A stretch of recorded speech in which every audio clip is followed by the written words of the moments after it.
তাআলার একজন খাস বান্দা, যার কাজ ছিল আল্লাহ তাআলার ইবাদতে মশগুল থাকা, কিন্তু ভাগ্যের নির্মম পরিহাসে নামাজ পড়ে, রোজা রাখে, হজ করে, যাকাত দেয়। তার চাকরি হইছে একটা বাদশার রানীর ঘরের মধ্যে। যেই রানীর ঘরের মধ্যে রানীর বিছানা পরিষ্কার করার দায়িত্ব ছিল তার। রানীর টাকা পয়সা সম্পদের কোনো অভাব নাই, কিন্তু রানী তার বিছানাকে পরিষ্কার কইরা সুন্দর কইরা ওই বিছানার মধ্যে গোলাপ ফুল ছিটিয়ে দেওয়ার জন্য, পরিষ্কার একটা বিছানা পাওয়ার জন্য ওই রানী তার বাড়ির মধ্যে একটা কাদের মানুষ রাখছে। কিন্তু কাদের মানুষটা বড় নামাজি, কাদের মানুষটা বড় রোজাদার, কাদের মানুষটা বড় আমলওয়ালা, কাদের মানুষটা বড় ইবাদতওয়ালা।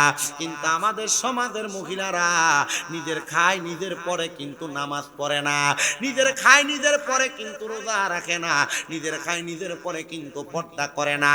ওই মাইয়া ডাক দিয়া কয়, জগতের মানুষ, আমি যখন ওই রানীর বিছানা পরিষ্কার করি, আমি সব সময় তার বিছানাটা পরিষ্কার করি। আমি ওই রানীকে একদিন প্রশ্ন করলাম, আপনি এত সুন্দর বিছানাতে কেন ঘুমান? রানী ডাক দিয়া কই, হে আমার কাজের মহিলা, তুমি তো জানো মানুষ কেন সম্পদ কামাই করে। নবীদের প্রতি যত বেশি দুরূদ আদায় করবে জান্নাতে নবীর তত কাছাকাছি থাকবে। আমরা সবাই নবীর কাছাকাছি থাকতে চাই কি চাই না?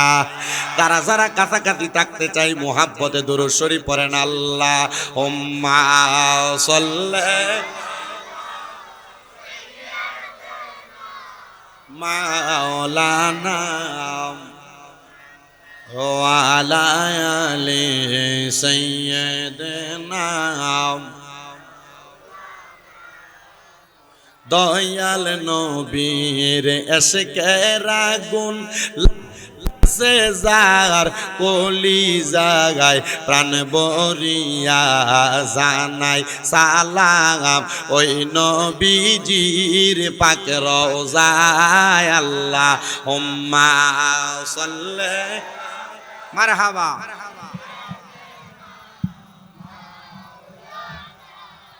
মুহাম্মদ ওয়া আলা আলি সাইয়্যিদিনা।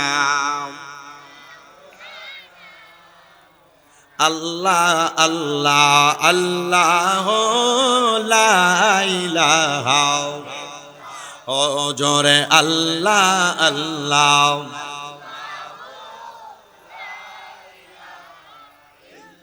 वाला कर सब कुछ जाने देखे बाईद गायब की खबर देने वाला अल्लाह का हबीब नबी जी अल्लाह अल्लाह। ला इलाहा इल्लल्लाहु अल्लाह अल्लाह। ला इलाहा रहमतल लिल आलमीन नबी रहमते भरपूर सकल सृष्टिर मूले जिनी सृष्टिर आदि मूल नबीजी अल्लाह अल्लाह। ला इलाहा ओ पढ़े अल्लाह अल्लाह। ला इलाहा মা আমেনা স্বপ্ন দেখে গর্বে তাহার নূর, সেই নূরের নাম রাখিলেন মুহাম্মদ রাসূল নবীজি আল্লাহ আল্লাহ। লা ইলাহা ও আল্লাহ আল্লাহ। লা ইলাহা মাওলায়া সাল্লি ওয়া সাল্লিম ওয়া বারিক আলাইহি। জবান খুলে মুহাব্বতের আওয়াজে জোরে পড়ি আলহামদুলিল্লাহ। মুআজ্জিজ সদরে মুহতারাম, আজকের জান্নাতের বাগানের সম্মানিত প্রধান মেহমান, যিনি হরিপুর রায়হানিয়া দরবার শরীফের পীর সাহেব হযরত মাওলানা আশিক ইলাহি ফকির সাহেব, মূল্যবান তকরির করেছেন হযরত মাওলানা মুফতি গাজী ফয়জুল ইসলাম হাফিজ সাহেব, তকরির করেছেন মুফতি ইয়াকুব আলী চিশতি সাহেব, হযরত মাওলানা তুরাব আলী আল কাদেরী সাহেব, হযরত মাওলানা আবুল বাশার আখন্দ সাহেব সহ মাহফিলের যিনি সম্মানিত প্রধান অতিথি, আপনাদের সুবিল ইউনিয়ন বিএনপির সম্মানিত সাধারণ সম্পাদক জনাব ডাক্তার গোলাম মুস্তফা সাহেব, মাহফিলের বিশেষ অতিথি বুড়িরপাড় সরকারি প্রাথমিক বিদ্যালয়ের প্রধান শিক্ষক জনাব মোহাম্মদ নাসির উদ্দিন সাহেব, দেবিদ্বার উপজেলা যুবদলের সহসভাপতি জনাব মোহাম্মদ সোহেল নেয়ামত সরকার মেম্বার সাহেব সহ তিনি প্রধান পৃষ্ঠপোষকে আছেন জনাব নাজমুল আলম প্রিন্স সাহেব, সম্মানিত সভাপতি জনাব আব্দুস সাত্তার সাহেব সহ সম্মানিত সহসভাপতি জনাব মোহাম্মদ গোলাম মেহেদি সরকার, হাজী আইয়ুব আলী সাহেব সহ আমন্ত্রিত অজস্র অতিথি এবং মেহমান বৃন্দ, ডাইনে বামে সামনে বসে থাকা আলেম সমাজ, বিশেষ করে দাড়িপাকা মুরব্বী বাবা, যুবক নজওয়ান ভাইয়েরা, ছোট ছোট মাসুম বাচ্চা, পর্দার অন্তরালে আছেন আমার অবলা সরলা মা ও বোনেরা, মহান আল্লাহ জাল্লা শানহু আমাদেরকে আজকের জান্নাতের বাগানে আসার বসার তৌফিক দান করেছেন। সে আল্লাহ তাআলার শুকর গুজার করে মুহাব্বতের আওয়াজে একবার জোরে পড়ি আলহামদুলিল্লাহ। আমার মুসলমান ইমানদারেরা, আমি আর ডাইনে বামে যাব না, ডাইরেক্ট আমি আমার আলোচনার মধ্যে চলে যাচ্ছি। আমি আপনাদের কাছে আল্লাহ তাআলার কোরআনুল কারীমের 30 পারার একটা সূরা, যেই সূরার নাম সূরা বাইয়িনা, ওই সূরার শেষের দুইখানে আয়াতে কারিমা আমি আপনাদের কাছে তেলাওয়াত করেছি। যেহেতু মাহফিলটা কবরবাসী রূহের মাগফিরাত কামনায়, সে তো আমি আজকের মাহফিলের মধ্যে কবরবাসীরা কেমনে সুখে থাকবে আর শান্তিতে থাকবে সে ধারাবাহিক বয়ানটা করার চেষ্টা করব।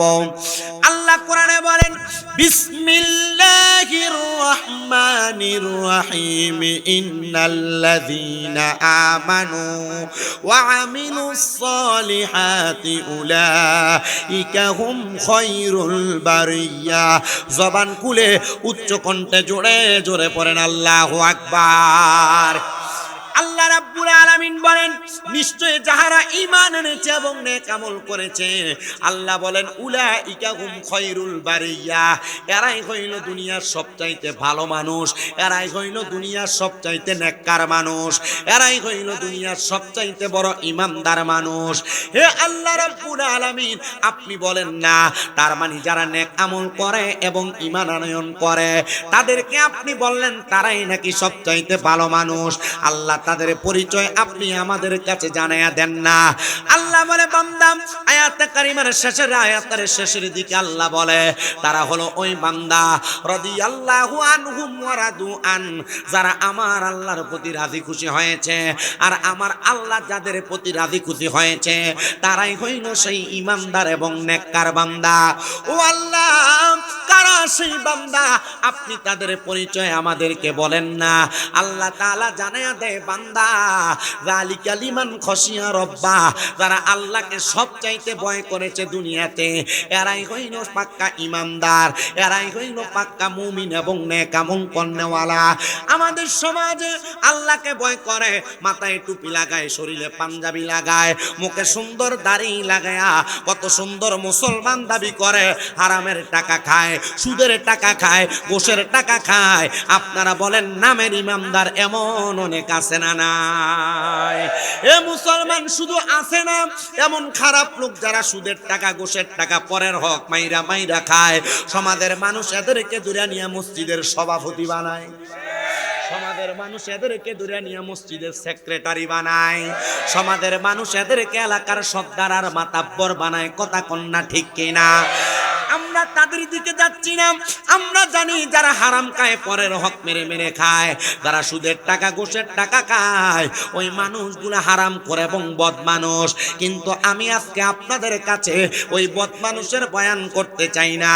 আমি আপনাদের কাছে যেহেতু কবরবাসীর স্মরণের মাহফিল, কবরে যাওয়ার পর আপনি আমি কেমনে ভালো থাকবো সেই বয়ানটা করার চেষ্টা করব। মুসলমান ইমানদারেরা, নবীর উম্মতের দলেরা, একটু মনোযোগ লাগিয়ে শুনবেন। বিশেষ করে আমার পর্দার অন্তরালের মা বোনেরা, আমি চাই না এই কুমিল্লা জেলার দেবিদ্বারের বুড়িরপাড় এলাকার কোনো মহিলা জাহান্নামে যাক। আমি চাই না আমার সোনার বাংলাদেশের কোনো মানুষ জাহান্নামে যাক। আমি চাই না সমস্ত বিশ্বের কোনো মুসলমান জাহান্নামের মধ্যে যাক। ও আল্লাহ, ওই জাহান্নাম থেকে বাঁচার জন্য আপনি বলেন না আমাদেরকে কোন রাস্তা অবলম্বন করা লাগবে? বলে 1 নাম্বার তোমাদেরকে পাক্কা ঈমানদার হওয়া লাগবে। এবার আপনারা বলেন বুড়িরপাড়ের বাবারা, আমরা সবাই সবাই পাক্কা ইমানদার হইতে চাই কি চাই না? এবার আমার আল্লাহর নবী রাহমাতুল লিল আলামিন নবী মদিনার তাজদার হুজুর পুরনোর মুহাম্মদ মুস্তাফা আহমদ মুস্তাফা সাল্লাল্লাহু আলাইহি ওয়াসাল্লাম নবী বলে, যদি তোমরা ইমানদার হইতে চাও তাহলে তোমরা 7টা বিষয়ের প্রতি পরিপূর্ণ ঈমান আনয়ন করো। ইয়া রাসূলুল্লাহ, ইয়া হাবিবাল্লাহ, নবী গো আপনি বলেন না কোন 7টা বিষয়ের প্রতি ঈমান আনা লাগবে? সবাই আমার সাথে একটু মুহাব্বতে ওই 7টা বিষয় পড়েন। আমানতু বিল্লাহি ওয়া মালাইকাতিহি ওয়া কুতুবিহি ওয়া রাসূলিহি ওয়াল ইয়াউমিল আখিরি ওয়াল কদরি খাইরি ওয়া শাররিহি মিনাল্লাহি তাআলা ওয়াল বা'সি বা'দাল মাউত। জবান খুলে উচ্চ কণ্ঠে জোরে জোরে পড়েন আল্লাহু আকবার।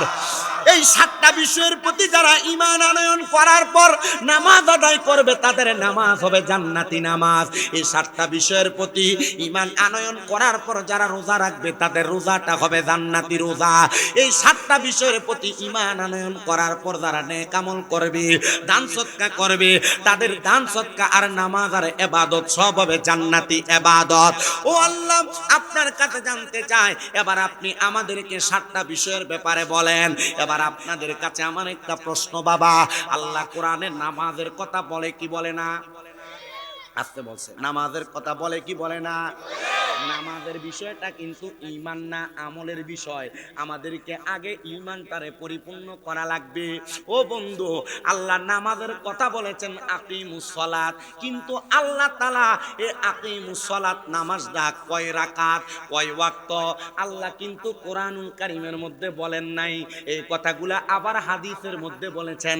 কোন নামাজ কয় ওয়াক্ত নামাজ, আবার কোন নামাজ কত রাকাত হাদিসের মাধ্যমে নির্ধারণ করা, আবার কোন নামাজটা কিভাবে আদায় করবেন এটা হাদিসের মাধ্যমে নির্ধারণ করা। তো আমিও আপনাদের কাছে এমন ধারাবাহিকভাবে পুঙ্খানুপুঙ্খানুভাবে বয়ানটা করার চেষ্টা করব। 1 নাম্বার হলো আমানতু বিল্লাহ, আল্লাহর প্রতি ঈমান আনা।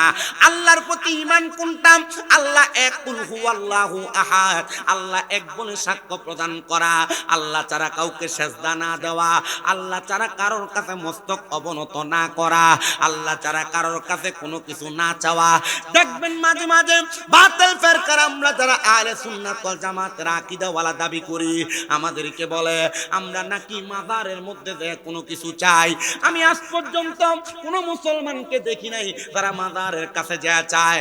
আর যারা মাজারের কাছে যা চায়, মাজার ওয়ালার কাছে চায়, এরা মুশরিক, এরা মুশরিক, এরা মুশরিক। আমরা বিশ্বাস করি গো, বিশ্বাস করি আমাদেরকে দেনেওয়ালা একজন, তিনি হলো আমার আল্লাহ। আর যদি আমার আল্লাহ কোন মাধ্যমে দেয়, এটা আর কিছু না, এটা হলো ওয়াবতাগু ইলাইহিল ওয়াসিলা।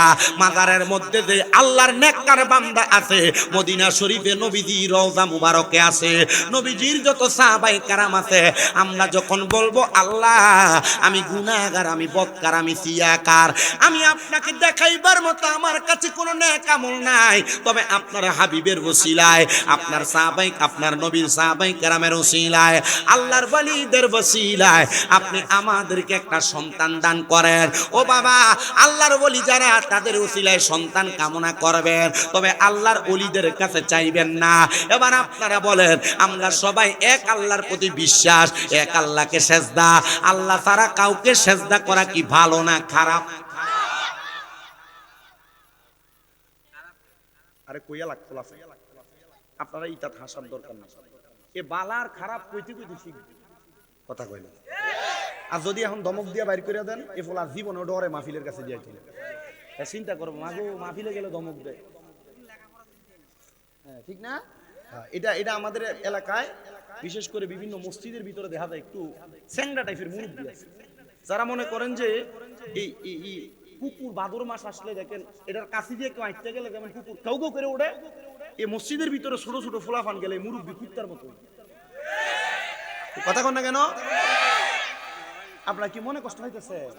না, আছে না, এমন আছে না? আপনার মসজিদও আছে, এটা কইেন না, ফর শরম থাক, এটা কয় না।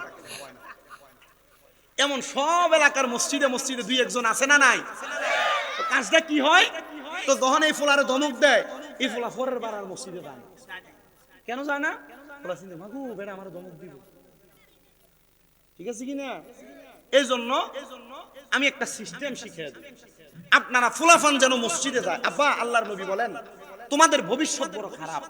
নবীজি কাদের বলে, যদি দেখো তোমরা নামাজ আদায় করা তোমাদের পেছনে বাচ্চাদের কিচির মিচিরের আওয়াজ না শোনা যায়, মনে করবে এই জাতি অতি সত্তর ধ্বংসের দিকে যাবে।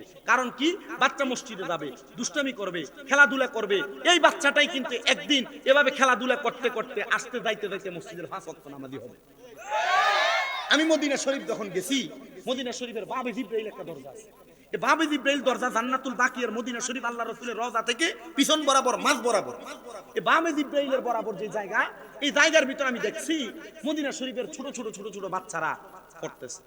আমি দেখলাম তার শিক্ষক তারে পড়াইতেছে, সে কতক্ষণ বৈশা বৈশা কোরআন পড়তেছে। আবার দেখলাম কোরআন শরীফটা সে তার বুকের উপরে এমনি লইয়া শুইয়া পায়ের উপর ফাঁড়া দিলে এমনি নাচাইতেছে। মারহাবা কয় না। আমি বুঝলাম কি শিক্ষক কেন তারা ডাক দেয় না, কারণ তার উপর কোনো কিছু ফরজ নেই, তার উপর কোনো কিছু হারামও না। সে ব্যক্তি এই ছোট বাচ্চা কোরআন লইয়াতে খেলতেছে, কোরআন লইয়াতে বুকের ভিতরে লইয়া পাও না চাইতেছে, আবার মুখে মুখে তেলাওয়াত করতেছে। তার শিক্ষক তারে এটা করে আস্তে আস্তে বুঝাইতেছে। এটা করতে করতে সে যখন কোরআনের ইজ্জত, কোরআনের সম্মান, কোরআনের তাজিম বুঝবে, সে তখন আস্তে আস্তে করে এই কোরআন কিভাবে ধারণ করে, কিভাবে পড়ে সে বুঝবে, এবং পরবর্তীতে কোরআন সুন্দর করে আদবের সাথে পড়বে। এই জন্য আমাদেরকে বুঝতে হবে, আমরা আমাদের বাচ্চাদেরকে মসজিদে গেলে ধমক দিব না। আগের যুগে যেভাবে নানারা নাতিরে হাতে কইরা, দাদারা নাতিরে হাতে কইরা, বাবা সন্তানরে হাতে কইরা, চাচা বাতিদারে হাতে কইরা, মামা বাগিনারে হাতে কইরা মসজিদে নিত, এখন মামাও ফরে না, বাগিনও ফরে না, বাপও ফরে না, ফুতো ফরে না, নানও ফরে না, নাতিও ফরে না, দাদও বেনামাজি, নাতিও বেনামাজি, মসজিদে মুসল্লিও না। কথা কন না ঠিক কিনা? আপনারা মসজিদে মুসল্লি বাড়ানোর একটা সিস্টেম করেন। মসজিদের ভিতরে বহু এলাকার ভিতরে মুরব্বির চাইতে পোলাপান বেশি থাকে। কিভাবে? আমি মৌলভীবাজার এক এলাকার ভিতরে বইলা দিয়ে আসছিলাম, এলাকার যুব সমাজ একসাথে হইবা, প্রত্যেক দিন এক একজন দায়িত্ব নিবা, এক ডিব্বা করে চকলেট মসজিদের হুজুরের কাছে দিয়ে আইবা, দিয়া কইবা ও হুজুর এই চকলেটটা আপনার কাছে রাখেন। একটা বাচ্চা মসজিদে এলে ডাক দিয়া একটা চকলেট হাতে দিয়ে দিয়েন। পোলা নামাজের কারণে মসজিদে আইয়োক আর না আইয়োক চিন্তা করবো হুজুর গেলে একটা চকলেট দেয়, চকলেটটা খাইবার লাগিল মসজিদে যাই। বাচ্চারা ধমক দিবেন, বাচ্চারা ধমক দিবেন, তাহলে ধমক দিলে নামাজি কি বাড়বে না কমবে? তাহলে আমরা কি নামাজি বাড়াইতে চাই না কমাইতে? বাড়াইতে। আল্লাহ কবুল করো, আমিন কর। আরে বাবা মসজিদের ভিতরে বাচ্চা গেলে এই চিন্তাধারা খারাপ হওয়া এগুলা কম। বিশেষ করে আমার মা বোন যারা পর্দার আলো শুনতেছে, বেরিয়ে ছেড়ে দেবো এই কথা কইলে, মা বোন যারা শুনতেছেন, আপনারা কিন্তু আপনাদের বাচ্চাদেরকে বর্তমানে মক্তবে পাঠান কম। ফিটের ভিতরে 1.5-2 কেজি ওজনের, 3-4 কেজি ওজনের কিন্ডার গার্ডেনের ব্যাগটা ঝুলিয়ে দেয়, ঝুলিয়ে দিয়ে এটা সকালে ফাটাই দেয়। এটা মক্তব নাই। ইংলিশ টিচারের বেতন 2000, অঙ্ক টিচারের বেতন 2000, মক্তবের বেতন 50 টাকা লেগে 3 বার দাম লাগে ঘরের দরজা। কথা কন না কেন? ঠিক না বেঠে? এই মহিলারা, পর্দারালের মা বোনেরা, আমার মুরব্বী বাবারা, আপনাদেরকে বলছি, আপনারা যদি আপনাদের কোন সন্তানকে যদি কোরআন না শিখান আর ইংরেজি আর আরবি, ইংরেজি আর অঙ্ক বাংলা শিখে যদি কবরে যান, আল্লাহর নবী কয় কোন মা বাপ যদি তার সন্তানকে কোরআন না শিখে কবরে যায়, ওই সন্তান কাল ময়দানে মাশরে ফুলসেরাত পার হইব তার বাপের বুকে ভাড়া দিয়ে। নাউজুবিল্লাহ, জোরে কইলেন না? আচ্ছা, যেই ফুটে বাপের গায়ের লগে ফাঁড়া লাগলে 3 বার সালাম করে, এই ফুট যদি বাপের বুকটা ছাড়া দিয়ে ফুলসেরাত পার হয়, বাপটার অবস্থাটা কি হবে? এজন্য আপনাদের কাছে আবদার, আপনারা আপনাদের সন্তানদেরকে মসজিদে মক্তবে পাঠাইবেন। আমি আমার যে মসজিদে আগে চাকরি করতাম, এখনো করি এক জায়গায়, মাঝে মাঝে মন চাইলে জুমা পড়াই, মন না চাইলে পড়াই না, এমন হুজুর। তা আমি যে মসজিদে আগে চাকরি করতাম, হয়তো আপনারা অনেকে দেখছেন, চাকরি দেখে এমনি চাই আসছে সোশ্যাল মিডিয়াতে, এটা ভাইরাল। তা আমি ওই সময় চাকরি করা অবস্থায় আমার ওই মসজিদের ভিতরে 2-3 জন মুসল্লিয়া ছিল যারা এমন বাচ্চা দেখে তার শিখতে যেত। তা আমি একদিন দেখছি আসরের নামাজ পড়ি, এক লোক সে সরকারি চাকরি করে, প্রত্যেক বৃহস্পতিবারে বিকালে চলে আসে, আসলে তার বাচ্চাটারে নিয়ে আসে প্রত্যেক ওয়াক্তে মসজিদে আসে। তো ছোট বাচ্চা, এর বাবা নামাজে দাঁড়ায়, এ বাচ্চা মসজিদে দৌড়াদৌড়ি করে, সেজদার সামনে যায়। একদিন কি আমি যেখানে নামাজ পড়ে এখান থেকে ফাগরি টান দিয়ে ছোট বাচ্চা মানুষ। আমি এটা দেখা অবাক হইছি না। আমি চিন্তা করছি বাচ্চা মসজিদে আসছে মানে এটা একদিনে মসজিদের মুসল্লি হবে। আমি চিন্তা করে দেখলাম একদিনই বাচ্চা খুব জোরে ধমক দিচ্ছে। কে আনে মসজিদে বাচ্চা? কেডা আনে? আমি মুরব্বি ডাক, জয় মুরব্বি, আর কখনো বাচ্চাদেরকে আপনি ধমক দিতে দেন আমি না দেখি। মুরব্বী মুক্তার বেজার করছে, প্রত্যেক ওয়াক্ত আমার মিনিমাম 2-3 বার সালাম দিত, কিন্তু যেদিন কইছি যে বাচ্চারা ধমক দিবেন না, এরপর তে বেটা আমারে দেখতে সালাম তো দেয় না, মাথাটা নিচে করে হাঁটে। কথা কয় না কা, কথা কয় না কা। হুজুররা উচিত কথা কইলে হুজুররা সালাম দেয় না, এমন বুড়া মানুষও, এমন জোয়ান মানুষও সমাজে আছে না নাই? হুজুর ওয়াজ করলে তো হুজুর আজকে কেউ আসতাম না, আমার দিকে চেয়ে করছে, কথা কয় না। মহিব ভাই কই আসেনি? কিছুরি ঠান্ডা অনেক আগে কই, ঠান্ডা যদি হয়ে যায় এর মতো। আচ্ছা, এখন পরের সপ্তাহে বেটা আসার সময় বাচ্চা রাতে করে আনছে, আর বাচ্চা কি করছে? মসজিদের এক কোণাত বইয়া নিজে নিজে ফসরাপ করছে, পায়খানা করছে, আর এটার বই বই আতাইতেছে। এক লোকে দেখে কয় এই কেডারে আনছে, আর এই মুরব্বি দূরের থেকে কয় এবার ঠিক আছে, কি কয় হ্যাঁ এবার ঠিক আছে। যেমন কইছে এবার ঠিক আছে, আমি চিন্তা করলাম মুরব্বি তো এই কথা কইয়া মানে আমারও অপমান করছে, আমি নিজে গেছি বেলসা লইছি না, নিজের হাতে কুশ করে কইরা মগের ভিতরে বাতার প্রস্রাব আর পায়খানা গুলো আমি বুঝাইছি যে না মুরব্বি আপনি তো কইছেন এবার ঠিক আছে, এই ঠিক আছে এটারে আমি এখনই বরদাস্ত করে দিলাম, বাদ দিয়ে দিলাম, আর বুঝাইলাম আমি ইমাম হইয়া ছোট বাচ্চার প্রস্রাব আর পায়খানা পরিষ্কার করে বুঝাই দিলাম, বাচ্চা প্রস্রাব করবে, পায়খানা করবে, খেলাধুলা করবে, মসজিদে আসবে, একদিন এই বাচ্চা এই মসজিদের পাঞ্জাগানা মুসল্লি হবে, জোরে সরে পড়ি আলহামদুলিল্লাহ। বাচ্চাদেরকে ধমক দেওয়া যাবে, দেখলে আঙ্গুলে ধরে ধরে লইয়া যাবে, কথা কয় না। রাজি আছেন ইনশাআল্লাহ? ধমক দেয়, এই ধমক যেন না দেয় ওয়াজ দিয়ে দূর করছে আলহামদুলিল্লাহ। কোন মা বোনেরা মক্তবে আগে পাঠানোর দরকার আছে না নাই? মহাব্বতে কোন দরকার আছে না নাই? আমার ভাইয়েরা বাবারা বন্ধুরা, তাহলে আমি যেই কথা আলোচনা করতেছিলাম ওই কথা হলো আল্লাহ ছাড়া কাউরে সেজদা দেওয়া যাবে, আল্লাহ ছাড়া কারোর কাছে চাওয়া যাবে, এটা হলো আল্লাহর প্রতি ঈমান। এবার আসেন ওয়ামালাইকাতিহি, ফেরেশতার প্রতি ঈমান। আপনারা বলেন আমাদের দুই কাঁধে দুইজন সম্মানিত ফেরেশতা আছে না নাই? ডান কাদের ফেরেশতা আমাদের ভালো নেক আমল, বাম কাদের ফেরেশতা আমাদের বদ আমলের কথা লেখে কি লেখে না? কিন্তু আমার আল্লাহ তাআলা আপনার আমার শরীরের অঙ্গ প্রত্যঙ্গের বিভিন্ন জায়গায় জায়গায় আরো অসংখ্য ফেরেশতা নির্ধারণ করে রেখেছেন। বলে হুজুর কোন জায়গার মধ্যে ফেরেশতা নির্ধারণ করে রাখছেন? আল্লাহ তাআলা আপনার আঙ্গুলের গোড়ায় গোড়ায়, আঙ্গুলের মাথায় মাথায় একটা করে ফেরেশতা নির্ধারণ করে রাখছেন। আল্লাহ তাআলা আপনার ডান হাত বাম হাত এই দুই হাতের আঙ্গুলি বরাবর 10টা ফেরেশতা নির্ধারণ করে রাখছেন। পায়ের আঙ্গুলি বরাবর 10টা ফেরেশতা নির্ধারণ করে রাখছেন। আল্লাহ তাআলা আপনার আমার দুই চোখের চার পাতার মধ্যে আল্লাহ তাআলা 4টা ফেরেশতা নির্ধারণ করে রাখছেন। আমাদের দুইটা কানের মাঝে মাঝে সামনে সামনে 2টা ফেরেশতা নির্ধারণ করে রাখছেন। আমাদের দুইটা লজ্জাস্থানের জায়গা, ওই 2টা লজ্জাস্থানের জায়গার মধ্যে আল্লাহ তাআলা ফেরেশতা নির্ধারণ করে রাখছে। ও ফেরেশতারা তোমাদেরকে কেন নির্ধারণ করে রাখছে? বলে তোমাদের দুই কাঁধের দুইজন ফেরেশতা, ওই দুইজন ফেরেশতা তো তোমাদের নেক আমল আর বদ আমলগুলা লিপিবদ্ধ করে, আর এই ফেরেশতাগুলো সব জায়গার মধ্যে থাইকা থাইকা তোমাদের সকল গুনাহের কাজের, তোমাদের সকল নেক কাজের জন্য সাক্ষী হয়ে যায়। জোরে পড়েন মারহাবা। এটা হলো ফেরেশতার প্রতি ঈমান। ফেরেশতা আপনার আমার ব্যাপারে ভালো এবং মন্দের সাক্ষী প্রদান করবে। 3 নাম্বার ওয়া কুতুবিহি, কিতাবের প্রতি ঈমান আনয়ন করবেন। কোন কিতাবের প্রতি, কি কিতাবের প্রতি ঈমান আনয়ন করবেন? আপনারা একটু মনোযোগ দিয়ে শুনেন। আল্লাহ তাআলার পক্ষ থেকে 104 খানা কিতাব দুনিয়াতে নাজিল হয়েছে। এর মধ্যে 100টা সহিফা, 100 সহিফার পরে বাকি 4টা হলো তাওরাত, জাবুর, ইনজিল, কোরআন। তাওরাত, জাবুর, ইনজিল দুনিয়ার জমিনের মধ্য থেকে এখন অকপটে বাতিল হয়ে গেছে। কখন বাতিল হয়েছে? যখন আল্লাহ তাআলা কোরআন নাজিল করে বলেছেন জালিকাল কিতাব লা রাইবা ফিহি, এটা এমন কিতাব যার মধ্যে কোনো সন্দেহ নাই, এটা ওই কিতাব যার মধ্যে কোনো সন্দেহ নাই। তাওরাতে যা আছে কোরআনে তা আছে, জাবুরে যা আছে কোরআনে তা আছে, ইনজিলে যা আছে কোরআনে তা আছে। আল্লাহ তাআলা বলেন বান্দা তোমার জীবনের সংবিধানের সকল কথাগুলা এই কোরআনের প্রত্যেকটা রন্ধে রন্ধে জায়গায় জায়গায় লিপিবদ্ধ করা আছে। কোরআন তোমাদেরকে যেই পথে চলতে বলে তোমরা সেই পথে চলবা, কোরআন তোমাদেরকে যেই পথে চলতে নিষেধ করে তোমরা সেই পথে পথে যাইতে তোমরা বাধাগ্রস্ত হয়ে যাইবা, যখন তোমরা কোরআনের আদেশ নিষেধগুলা মেনে মেনে চলবা, তখন তুমি বান্দা কোরআনের প্রতি ঈমানদার হয়ে যাইবা। ইয়া রাসূলুল্লাহ, আর কোন কোন বিষয়ের প্রতি ঈমান আনতে হবে? 4 নাম্বার, ওয়া রাসূলিহি, রাসূলের প্রতি ঈমান আনয়ন করা। বলে হুজুর, রাসূলের প্রতি ঈমান আনয়ন কেমনে আমরা করব? এবার আপনারা বলেন, আকে নামদার তাজদারে মদিনা হুজুর পুর নূর মুহাম্মদ মুস্তাফা আহমদ মুস্তাফা সাল্লাল্লাহু আলাইহি ওয়াসাল্লামের প্রতি আমাদের প্রত্যেকের ঈমান আনয়নের দরকার আছে না নাই? আল্লাহর কোরআনুল কারীম 28 পারা সূরা সফের মধ্যে আল্লাহ বলেন, ওয়াল্লাযী আরসালা রাসূলাহু বিল হুদা ওয়া দীনিল হাক্কি লিইয়ুযহিরাহু আলাদ দীনি কুল্লিহি ওয়ালাউ কারিহাল কাফিরুন ওয়ালাউ কারিহাল মুশরিকুন। জবান খুলে উচ্চ কণ্ঠে জোরে জোরে বলেন আল্লাহু আকবার।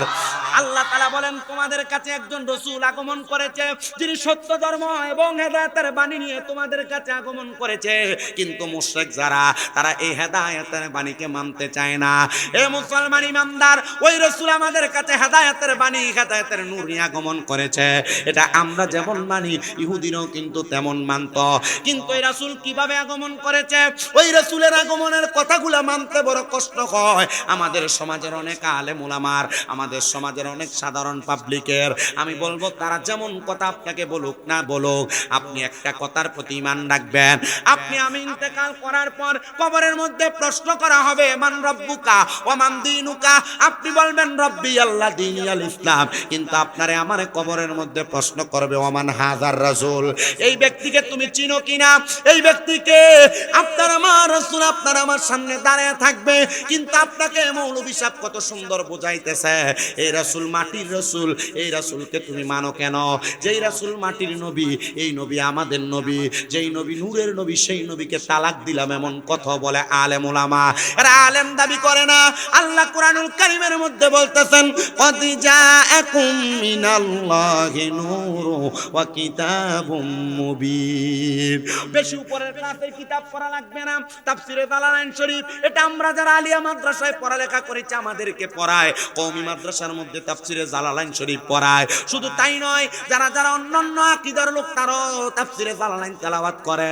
বাবারে, তাফসীরে জালালাইন শরীফের মধ্যে আয়াতের ব্যাখ্যা করতেছে।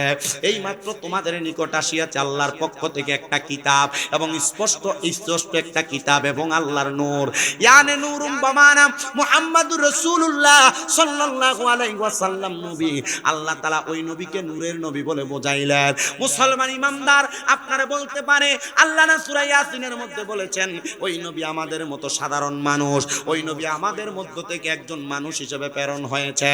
না না না, এই আয়াতে কারিমা কোন ইমানদারের জন্য নাযিল হয় নাই। এই আয়াতে কারিমা আবু জাহেল এবং মালিক ইবনে সিনান নামক একজন আল্লাহর বান্দার ব্যাপারে নাযিল হয়েছে।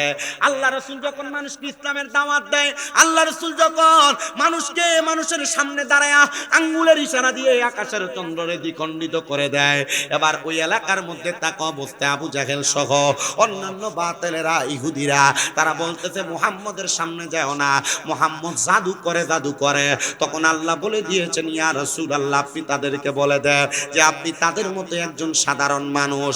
কারণ নবী, আপনি যদি আপনাকে রাসূল বলেন, তারা আপনাকে জাদুকর বলে আপনার কাছে আসবে না। এবার আপনারা বলেন যে আয়াত ইহুদি এবং মুনাফিকদের ব্যাপারে নাযিল হয়েছে, এই আয়াত কি আমাদের জন্য নাযিল হয়েছে নাকি? না না না, আমরা ঈমানদার, আমাদের জন্য আল্লাহর হাবিবকে আল্লাহ তাআলা নূর নবী সাল্লাল্লাহু আলাইহি সাল্লাম নূর বানায়া পাঠাইছেন। এবার আপনারা বলেন, আমরা সবাই ওই নূরের নবী মানার দরকার আছে না নাই? বিভ্রান্তিতে যাবেন না, কোন তর্কাতর্কিতে যাবেন না। কেউ যদি বলে মাটির, বলবেন ঠিক আছে, যাও, তোমার নবী মাটির, আমার নবী নূর। ঠিক আছে, যাও, তোমার নবী সাধারণ মানুষ, আমাদের নবী নূর। কিন্তু হাদিসে মুবারাকা পড়া দেখলাম, আমার নবীর শুধু নূরের সূরাত না, আল্লাহ তাআলা আমার নবীকে 3টা সূরত দিয়া বানাইছে। বলেন সুবহানাল্লাহ। ওরে নূর নবীজির 3টি সূরত, শোনো হে নবীজির উম্মত, প্রমাণ করে হাদিস আর কোরআন, বলেন প্রমাণ করে হাদিস। আপনারা কি কষ্ট হইতেছে? আপনি তো প্রধান অতিথি সাহেব, হ্যাঁ প্রধান অতিথি সাহেব না? আচ্ছা, ওনারা তো বসে আছেন কষ্ট করে, আপনারাও বসছেন কষ্ট করে। আপনার কাছে কি ঠান্ডা লাগে না গরম লাগে? ঠান্ডাও না গরম না, মানে এক রোয়া লাগতেছে, ঠিক না? আমার কাছে মানে আমার ঘামাইয়া সব শেষ, আমার একটু জ্বর জ্বর ভাব, জ্বর জ্বর ভাব, তবুও না না হাত পা গান লাগতো না, আমি এটা করাই না। আমার খুব একটু জ্বর জ্বর ভাব। গতকালকে আমার মাহফিল ছিল হবিগঞ্জের মাদক, তা আমি ওই যে পুকুরের পানি দিয়ে গোসল করছি, এই গোসল করাতে ওই পানিটা থেকে একটু ঠান্ডা লেগে গেছে। গতকালকে স্টেজে ওঠার সময় নাফা স্ট্যান্ড খাই উঠছি, না না খাই উঠছি যে ওই ওয়াশ করা অবস্থায় ঘুমাই গেছে। রাত্রে বাড়িতে এসে একটা খাইছি, আজকে ওই দুপুরের ভাত খাই নাই, সকালে নাস্তো খাই নাই, এই খানা খাইছি 4:30, দুপুরের খানা 4:30 খাইছি, তখন একটা ওষুধ খাইছি। এই ওষুধের এখন কার্যকারিতা এখন দেয়া যাচ্ছে, চিকনা করে ঘাম দিতেছে, খুব কষ্ট হইতেছে, কিন্তু আমি কষ্ট হইলো আপনাদের কাছে ওয়াজ করতেছি, আমার কাছে মজা লাগতেছে ওয়াজ করে। আপনার মাইকটা খুব ভালো, কি মাইক, এটার নাম কি? আলাক্সা না? খুব ভালো, সুন্দর। আল্লাহ আল্লাহ ওনার ব্যবসায় বরকত দিক, আমিন কোন। অনেক জায়গার ভিতরে সাউন্ড ছাড়তে চায় না, চিন্তা করে স্পিকার কাটতে দেবো গা, স্পিকার কাটতে দেবো গা, তুমি আবার দেখো আবার প্রশংসা শুনে আবার এটা লাইরো না, যেমনি আছে এমনি রাখ, ঠিক আছে? কারণ আমার আড্ডাটাই মাইক দোকানে, কুমিল্লার যে ম্যাজিকটন মাইক, আমি এবার দোকানে বসে থাকি মাঝে মাঝে, আমি দেখি তো মোটামুটি কি লাড়াচাড়ি করে, ভালো সাউন্ড, আমি এটা দিয়ে ওয়াজ করে মজাও পাইতেছি, আর আপনাদের এই যে ফিডব্যাকটা পাইতেছি আমার কাছে ভালো লাগতেছে। আমি দেখছি দুই একজন মোড়ামুড়ি দিয়েছিল উঠতে দেবো, কিন্তু ওয়াজটা ভালো লাগবে না, আবার সাপ দিয়ে বসছি। আপনাদের মোটামুটি বসবেন, আমার কাছে ভালো লাগে। আর মা বোনেরা কি শুনতেছে আমি বুঝি না, তবে আপনারা ওয়াজ একটু সামনে আইতেছে, একটু বইয়েন, তবে আপনারা আমার ওয়াজে খুশি হইবেন কিনা জানি না, তবে বেজার হইবেন যে এটা শুনে। আপনারা বলেন, আল্লাহর হাবিবের শান গাইলে আমরা কষ্ট হয়? আল্লাহর হাবিবের শান আমরা গাইতে রাজি আসিনি, মুহাব্বতে গাইলে কি গুনাহ হইব? যদি গুনাহ হয় এটা আমার দিয়া লাগে, আর সাওয়াব হইলে আপনারা নিয়ে, আর যদি আপনারা বেহেশতে জানে সাওয়াব দিয়া যাইতে আমার টোয়াইয়া লয়ে যাবে। রাজি আছেন ইনশাআল্লাহ? একটু মুহাব্বতে পড়েন, ওরে নূর নবীজির 3টি সূরত শোনো গে নবীজির উম্মত, প্রমাণ করে হাদিস কোরআন। ওরে এক যে শুরুতে হাকিকি, 2 নম্বরে মালাইকি, 3 নম্বরে মানব রূপ ধারণ, নবীর আশিকে গহনে গাইব আমরা কামলিওয়ালার শান, বলেন গাইব আমরা কামলিওয়ালার, নবীর আশে কানে গাইব আমরা শান, বলেন গাইব আমরা নূর নবীজির শান, সুন্নি মুসলমান গাইব আমরা। ওরে 12 রবিউল আউয়ালে আসলেন নবী সর আরে, তাই তো গাইব সেই নবীজির শান, সুন্নি মুসলমান গাইব আমরা কামলিওয়ালার শান, বলেন গাইব আমরা কামলিওয়ালার শান, নবী আসে কানে গাইব আমরা। আরে ওই নবীজির প্রেমিক হয়ে চলো আশিকে দলে দলে, বুকু ফালাইয়া গাইব নবীর শান, বলেন পড়ানে দিয়া গাইব নবীর শান, সুন্নি মুসলমান গাইব আমরা কামলিওয়ালার শান, বলেন গাইব আমরা মদিনাওয়ালার শান, সুন্নি মুসলমান গাইব আমরা। আমার মুসলমান ইমানদার,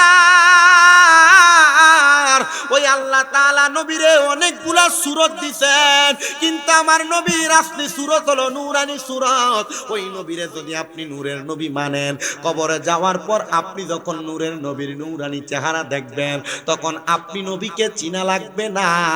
আমার নবী বলবে আয় আয় আয়, আমি নবীর উম্মত, আমার কোল মুবারকে আয়। জোরে পড়ি সুবহানাল্লাহ। আমার নূরের নবী রাহমাতুল লিল আলামিন নবীরে আপনি মাটির নবী বলে বলে দুনিয়া থেকে কবরে যাবেন, আপনার সামনে নূরের নবী দাঁড়িয়ে থাকবে, কিন্তু আপনি মাটির নবী বিশ্বাস করে যাওয়ার কারণে তা আপনি তো মাটির নবীরে চিনেন, নূরের নবী চিনবেন কেমনে? এবার আপনারা বলে নবীকে কবরে চিনার জন্য আমাদের প্রত্যেকের নূর মানার দরকার আছে না নাই? কিন্তু আপনারা দেখবেন প্রমাণ দিব, কোরআনে আল্লাহ বলছে কুল ইন্নামা আনা বাশারুম মিসলুকুম ইউহা ইলাইয়া, নবী আপনি তাদেরকে বলে দেন আপনি তাদের মতো একজন মানুষ, শুধু পার্থক্য হলো আপনার নিকট ওহী আসে আর তাদের নিকট ওহী আসে না।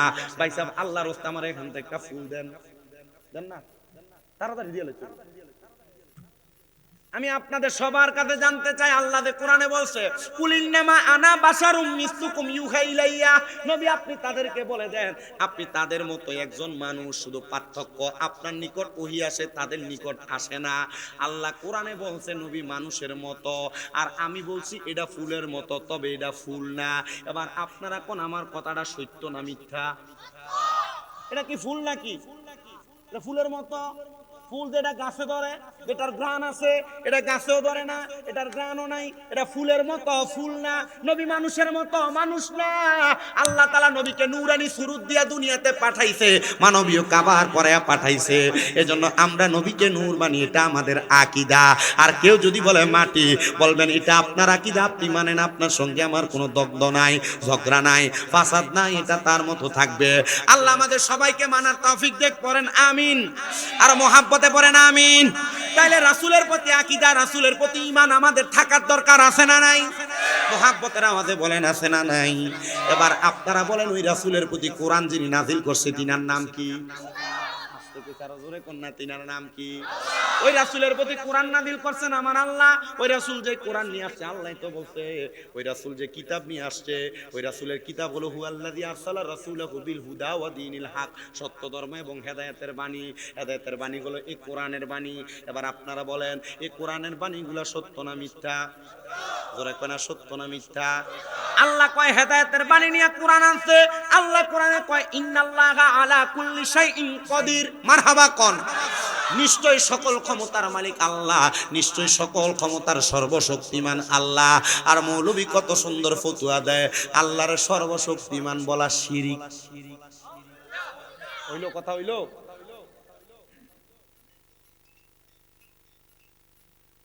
আল্লাহর সর্বশক্তিমান বলা শিরিক। সর্বশক্তিমান কে?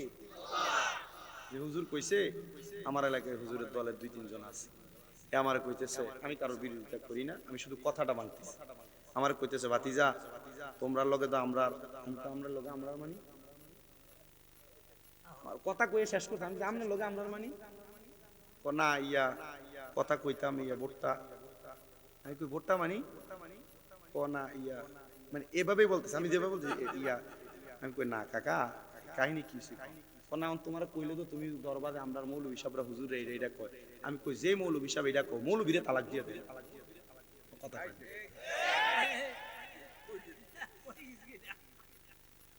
আপনি কথা বুঝেন নাই? আচ্ছা, বাপের কোন ফুট যদি বাপরে অস্বীকার করে যে তুই আমার বাপ না, এটা কি ফুট থাকে? তার হয়ে যায় না? আমাদেরকে আকীদার ব্যাপারে বড় শক্ত থাকতে হবে। কোন মানুষ কি বলল এই ব্যাপারে আল্লাহ তাআলা যাচাই বাছাই করার জন্য আমাদেরকে বিবেক দিয়েছেন, কথা বলেন ঠিক কি না? বিবেক দিয়ে যাচাই বাছাই করে আপনি সব মানবেন, সব বলবেন আমি শামীম রাজাদের সব সত্য কথা আর ভালো কথা বলবো, হতে পারে না। আমি আমার নিজের আকীদা চাপিয়ে দেওয়ার জন্য আপনার মিথ্যা বলতে পারি। আল্লাহ আপনার বিবেক দিয়েছে, আপনি বিবেক দিয়ে যাচাই করে তার উপর আমল করবেন। আল্লাহ আমাদেরকে বিবেক দিয়ে যাচাই করার তৌফিক দান করেন, পড়েন আমিন। এবার আসেন, আল্লাহর কোরআনের প্রতি ঈমান তো রাখলেন, কিতাবের প্রতি রাখলেন, রাসূলের প্রতি রাখলেন। এবার 5 নাম্বার যেটা, এটা আমাদের জন্য বড় মারাত্মক বিষয়। ইয়া রাসূলুল্লাহ এবার কোনটার ব্যাপারে বললেন? বলে এবার হলো ওয়াল ইয়াউমিল আখিরি, আখিরাতের প্রতি ঈমান আনা। আখিরাতের প্রতি ঈমান কোনটা? আপনি মরবেন, আমি মরব, আপনার এলাকার যত মানুষ তারা মরবে, মৃত্যুর স্বাদ সবাই গ্রহণ করবে। এবার বলেন মৃত্যুর স্বাদ গ্রহণ করার পর কবরের জিন্দেগির কথা সত্য না মিথ্যা? হাসরের কথা সত্য না মিথ্যা? মিজান ফুলসিরাতের কথাগুলো সত্য না মিথ্যা? ওই কবরে যাওয়ার পর আপনি আপনার হিসাব দেওয়া লাগবে। আল্লাহ তাআলা কোরআনুল কারীমের মধ্যে ঘোষণা করে মিনহা খালাকনাকুম ওয়া ফিহা নুঈদুকুম ওয়া মিনহা নুখরিজুকুম তারাতান উখরা। আল্লাহ তাআলা বলতেছেন আমি আল্লাহ তাআলা তাদেরকে উহা থেকে তৈরি করেছি, আবার উহার মধ্যে আমি আল্লাহ তাআলা তাদেরকে ঢুকাইবো, আবার আমি আল্লাহ উহা থেকে তাদেরকে বাহির করব। কিন্তু আমরা এতদিন শুনতাম আল্লাহ আমরারে মাটি দিয়ে বানাইছে, মাটিতে ঢুকাইবো, মাটি থেকে বাহির করব। কিন্তু মিনহা খালাকনাকুম ওয়া ফিহা নুঈদুকুম ওয়া মিনহা নুখরিজুকুম তারাতান উখরা, এই আয়াতের কোন জায়গার ভিতরে মাটির কথাই নাই। মারহাবা কয় না? আশ্চর্যজনক কথা। কিন্তু মাটির কথা আছে এখানে। মিনহা দ্বারা হা দ্বারা একটা জমির বুঝাইছে, ওই হুজুরে বুঝবো। আপনি জমির আলেম বা মাদ্রাসা ছাত্রলে বুঝতেন জমিটা কি।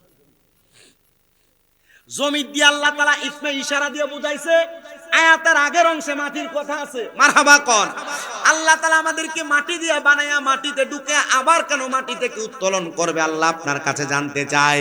আল্লাহ কয় বান্দা তুমি দুনিয়াতে কি কাজ করেছো তার হিসাব নিকাশের জন্য আল্লাহ তাআলা আখিরাত তোমাদের জন্য তৈরি করে রাখছেন। ওই আখিরাতের জিন্দেগির প্রতি ঈমান আনতে হবে। কিন্তু না, আখিরাতের প্রতি কেউ যদি ঈমান আনয়ন করে সে কোনোদিন এক ওয়াক্ত নামাজও ছাড়বে না। আখিরাতের প্রতি কেউ যদি ঈমান আনে কেউ কোনোদিন রোজা ছাড়বে না। আখিরাতের প্রতি কেউ যদি ঈমান আনয়ন করে কেউ কোনোদিন হারাম খাইতে পারে না। আখিরাতের প্রতি কেউ যদি ঈমান আনে কেউ কোনোদিন পরের হক মাইরা মাইরা খাইতে পারে না। এবার বলেন আমাদের প্রত্যেকের আখিরাতের প্রতি ঈমান আছে না নাই? যদি জিগায় এশারের নামাজ কয়জন পড়ছেন হাক্কা? কথা কয় না কেন? আখিরাতের প্রতি ঈমান যারা আনে তারা কোনোদিন নামাজ ছাড়েনি। আখিরাতের প্রতি ঈমান যারা আনে তারা কোনোদিন রোজা ছাড়েনি। আখিরাতের প্রতি ঈমান যারা আনে ওই মহিলা কোনোদিন বেপরদা চলতে পারেনি। কিন্তু এই বেডি বেপরদা চলে তো চলে, জামাইরে ঘুমের মধ্যে রাইখা বেডি পুরা দেবিদ্দার বাজার ঘুরা চলাই। বেডি বেপরদা চলে তো চলে, জামাই কোনো আদেশ করলে জামাইয়ের আদেশ মানতে চায় না। বেডি আখিরাতে বিশ্বাস করে আল্লাহ নবীর বড় পাগল, কিন্তু বেডি জামাই কোনো আদেশ করলে ফাটতাম না বইলা ফালাইয়া দেয়। আপনারা বলেন পর্দার আড়ালে এমন অনেক মহিলা আছে না নাই? বড় কষ্ট হয় কথা বলতে। আমি আমার মা বোনদের কাছে বলছি, বিশেষ করে আসার সাথে সাথে আমার একটা লোক বিচার দিয়ে দিছে, হুজুর মহিলাদেরকে হেদায়েতের জন্য একটু কিছু বইলেন। তার মানে বোঝা যায় এই লোক তার স্ত্রীর প্রতি সে বড় নারাজ। এ আমার দেবিদ্বারের ভুরির পারের মা, এ সোনার বাংলাদেশের মহিলারা, আমি তোমাদের কাছে করজোড়ে আবদার করি গো মা, স্বামীর মনে কষ্ট দিলে আল্লাহরেও খুশি করতে পারবা না। স্বামীর মনে আঘাত দিলে আল্লাহরেও খুশি করতে পারবা না। আল্লাহর নবী কয় কোন মহিলা যদি তার স্বামীকে খুশি কইরা রাত্রি ঘুমাইতে পারে ওই মহিলা জান্নাতি, সুবহানাল্লাহ। কিন্তু কোন মহিলা যদি তার স্বামীরে কষ্ট দিয়া ঘুমায় আল্লাহ তাআলার অসংখ্য ফেরেশতারা সারা রাত ওই মহিলার লানত দেয়। এজন্য মহিলারা জামাইর লোকে দিনের বেলা যত রকমের ঝগড়া হোক না কেন রাত্রে বেলা খাটের অন্যদিকে ফিস দিয়া ফিরা ঘুমায় থাকা এটা বন্ধ রাখতে হবে। মাঝখানে কোলবালি দেওয়া বন্ধ রাখতে হবে।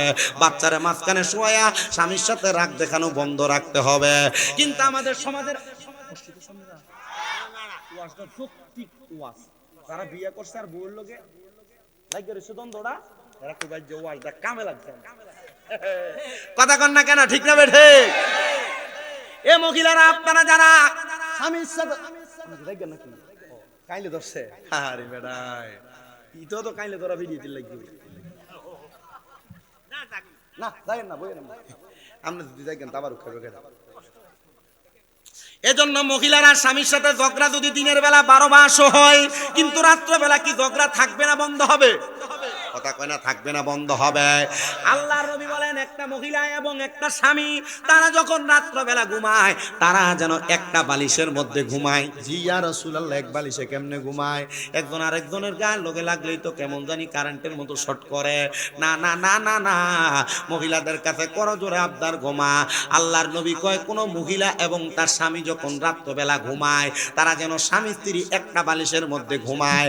তারা যত ক্লোজ হয়ে ঘুমাবে একজন আরেকজনের সাথে লেগে লেগে ঘুমাবে, আর সারা দুনিয়াতে যত খালি জায়গা থাকবে আমার আল্লাহ তাআলা তাদের এই খালি জায়গাগুলো রহমত দিয়ে ভরপুর করে দিবে।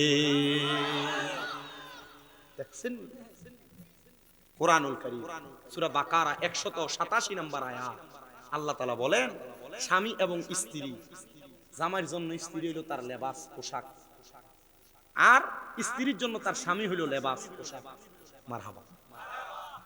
এজন্য আমি আমার মা বোনদের কাছে বলবো, স্বামীর সাথে ঝগড়া ঠিক আছে, কিন্তু এই ঝগড়া যেন গভীর রজনীতে না। মা বোনদের কাছে বলবো, যদি জান্নাতে যেতে চান আপনি আপনার স্বামীর আদেশ মানেন, স্বামীর কথা শোনেন। আল্লাহর নবী বলেন কোন মহিলা তার স্বামীর অনুমতি ছাড়া বাবার বাড়িতে যাইতে পারে। কিন্তু এই বিডি বাবার বাড়ি কিতা না আছে যে ফুচকা খাইতে যায় যে ছটফড়িয়া ফুচকা খাওয়ানোর লাগে। আর আপনার এদিকে আছে হ্যাঁ হ্যাঁ হ্যাঁ কিটা নাম কই আবার নাম পদাইছ না। মহিলারা প্রতি সপ্তাহে এমন ফুচকা চটপটি খাইতে বাজারে আর মার্কেটে রেস্টুরেন্টে না যাইতে পারলে তার ঘুমই আসে না, কথা কন না। আগের যুগে মুরব্বীরা তাদের স্ত্রীরে যেই কাপড় আইনা দিত এটাই পছন্দ করে পড়ত, কিন্তু এখন কার বেডিরে কাপড় আইনা দিব দূরের কথা, ঈদের 1 মাস আগে রোজার আগে দিয়া প্রথম সপ্তাহে কইয়া দেয় আপনি চাইয়েন নিজে পছন্দ করে আইনেন না, আমার টেহাটা আমার কাছে দিয়া দিয়েন, আমি আমার নিজের মতো কিনাকাটা করব। একবার চুরি করবার লেগে গেছে রাত্র, কি করতে গেছে? চুরি করতে গেছে। চুরি যে করতে গেছে দোকানের ভিতরে যে কাপড় আনছে চুরি করছে, বউরে কাপড় দিতে পারে না, টেহা পয়সা নাই, কামাই দিন কাপড় যে আইনা দিছে, এই কাপড়টা আইনা দেওয়ার পরে বউ সুন্দর কাপড় দেখিয়া এটা কিতা আনছো তুমি, বেড়া এটা আবার গেছে যেহেতু আনতে চুরি করে আনছে পাল্টাইবার লাগে, একবারের পরে আরেকবার জন আনছে, বেডি কয় এটা কিতা আনছো তোমার পছন্দটা কি, দ্বিতীয়বার আবার পাঠাইছে, তৃতীয়বার আবার পাঠাইছে। আর দোকানদার সিসি ক্যামেরা দেখি তারি একই বেটা আমার ঘরের ভিতরে আমার দোকানে 3বার চুরি করতে এসে বেটা 3বারের সময় দেখিয়া আবার দোকানে গেছে সুদ ধরবার জন্য গেছে, যখন চোরে ধরছে এই চুরি একবার করতে যাক ঠিক আছে, এত লোক করলি 3বার আইলি এক দোকানের ভিতরে চুরি করতি, তোর কি লজ্জা নাই? তো ভাই সাহেব আল্লাহর দোহাই মিছা কথা কইেন না, আমি 3বার চুরি করতে আইছি। তাইলে কেন ভাই প্রথমবারে চুরি করছি, কিন্তু বউর লেগে কাপড়টা লয়ে গেছিলাম, বউয়ের অপছন্দ হয়েছে, এলাকা পরের 2বার আইছি ফাল্টাইবার লেগে। এখন বউর কথা শোনার পর এবারে কি আসলে কি বাচ্চে না ধরা খাইছে? কথা কয় না, বাচ্চে না ধরা খাইছে? আপনারা যারা বউয়ের কথা শুই না মা বাপরে ভাত দেন না, আপনারা যারা বউয়ের কথা শুই না চলাফেরা করেন, মা বাবার সাথে খারাপ আচরণ অসৎ আচরণ করেন, এবার আপনারা বলেন ওই চোরের মতো আপনারাও কি বাঁচবেন না ধরা খাইবেন? আক্কলওয়ালারে ইশারা, বেক্কলওয়ালারে ধাক্কা, আক্কল যদি থাকে এই কথার মধ্যে আপনি বুঝে যাবেন। তার মানে আম্মা জানে না, আপনারা আখিরাতের প্রতি বিশ্বাস যদি আইনা থাকেন, স্বামীর মনে কোনোদিন কষ্ট দিয়েন না, স্বামীর পা ধোয়া দিবেন। আপনারা কি জানেননি আল্লাহর নবীর জামানায় নবীর একজন আশেকা ছিলেন, যে আশেকা তার মাথার চুল দিয়া তার স্বামীর পা ধৌত করে দিছে, কিন্তু বর্তমানের মহিলারা স্বামীর পা তেনা দিয়া দুইয়া দিব দূরের কথা, বেডিরে যদি কয় একটু গরম পানি করে দাও না রাত্র গভীর, বেডি কয় ভাবতাম না এত রাইতে কইতে গাইছেন, নিজের মতো করে লয়া লয়া করেন। এবার আপনারা বলেন যে মহিলারা তাদের স্বামীর এমন কথা বলে, এই মহিলা জান্নাতে যাইব দূরের কথা, জান্নাতের ঘ্রাণও পাইতো না, অথচ জান্নাতের ঘ্রাণ 500 বছর রাস্তা দূর থেকে পাওয়া যাইব। এবার আপনারা বলেন মা বোনেরা জান্নাতি হওয়ার জন্য স্বামীর খেদমতের দরকার আছে না নাই? মারহাবা কোন মারহাবা। এ মুসলমান, এই ইমানদার, আমি আপনাদের কাছে ধারাবাহিক কথাগুলো বলে যাই, আখিরাতের প্রতি ঈমানের কথাগুলো বলার পরে এবার আমি আপনাদের কাছে আরেকটা বিষয় বলি, এই বিষয়ের প্রতিও মহিলাদের অনেকগুলো কথা আসবে। ওয়াল ইয়াউমিল আখিরের পরে ওয়াল কদরি খাইরি ওয়া শাররিহি, মানুষের তাকদীরের প্রতি ঈমান আনয়ন করা লাগবে। তাকদীরের প্রতি কিসের ঈমান? তাকদীরের ভালো এবং মন্দ। বহু মহিলারা তাদের স্বামীর সঙ্গে আপনাদের কাবজাব করে দেয়, কাবজাব কোন উনাফানা কোন কাবজা উনাফানা একই তো, আমরা মিল্লা দিল্লা কুমিল্লার মানুষ, মারহাবা। আপনারা অনেক মহিলারা তার স্বামীর সামনে কাবজাব করে উনাফানা করে, মানুষের মুখানের সাথে বেন বেন করে। মহিলা বলে তোমার ছোট ভাই তে মাসে 50,000 টাকা ইনকাম করে, আর তুমি মাসে 15,000 টাকা ইনকাম করো, দিন 500 টাকা কইরা, কেমন বেড়া হইলা, এ কামাই কেন করো?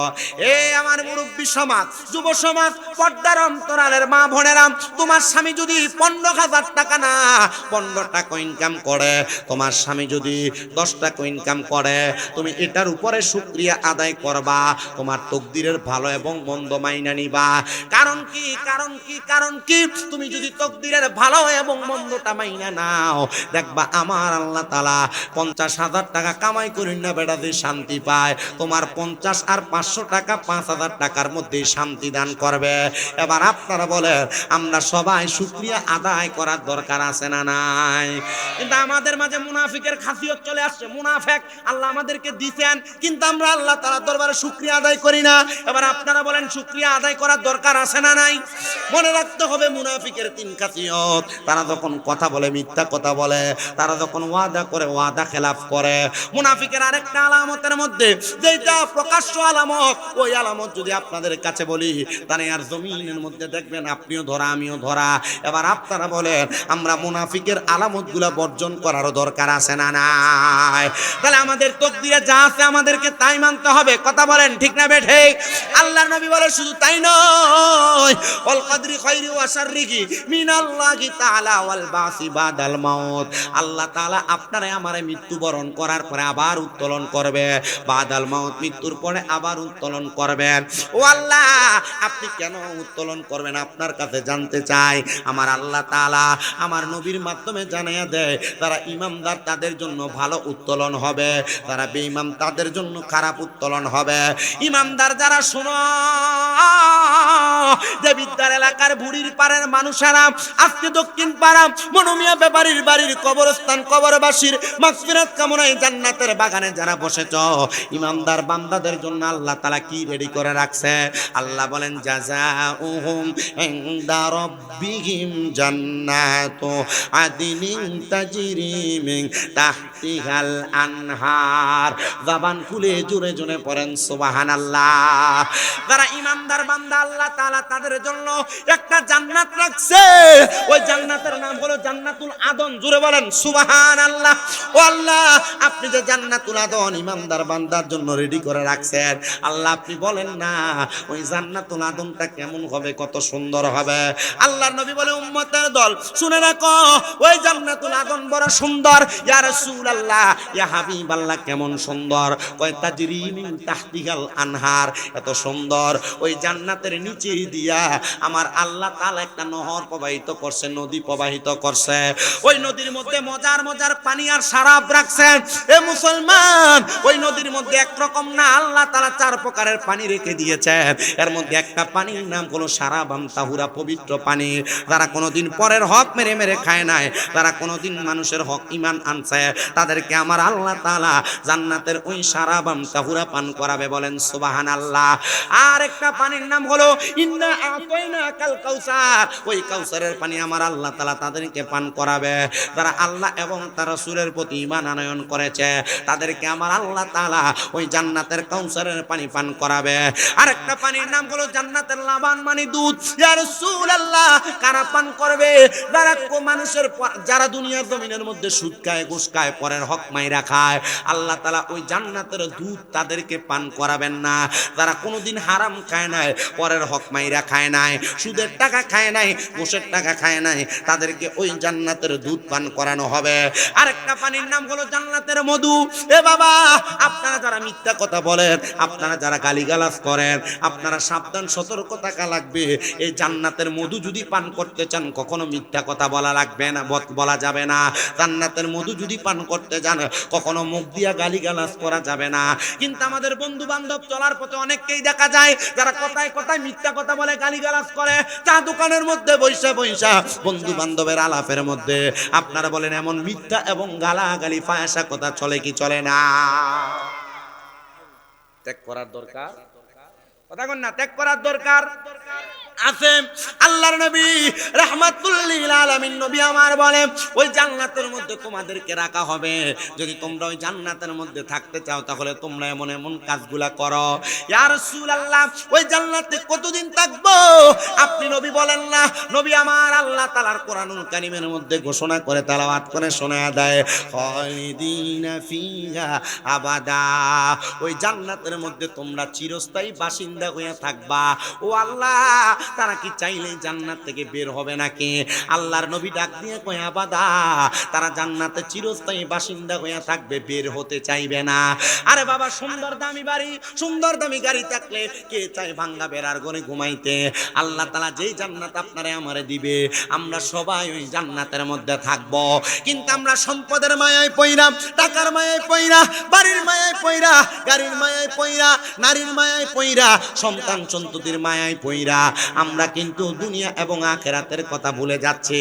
আমরা কিন্তু জান্নাতের মায়া ভুলে যাচ্ছি। এজন্য আশিক বলে, আরে সংসার সংসার কইরা ববে গো, করিলি না বন্দিগি,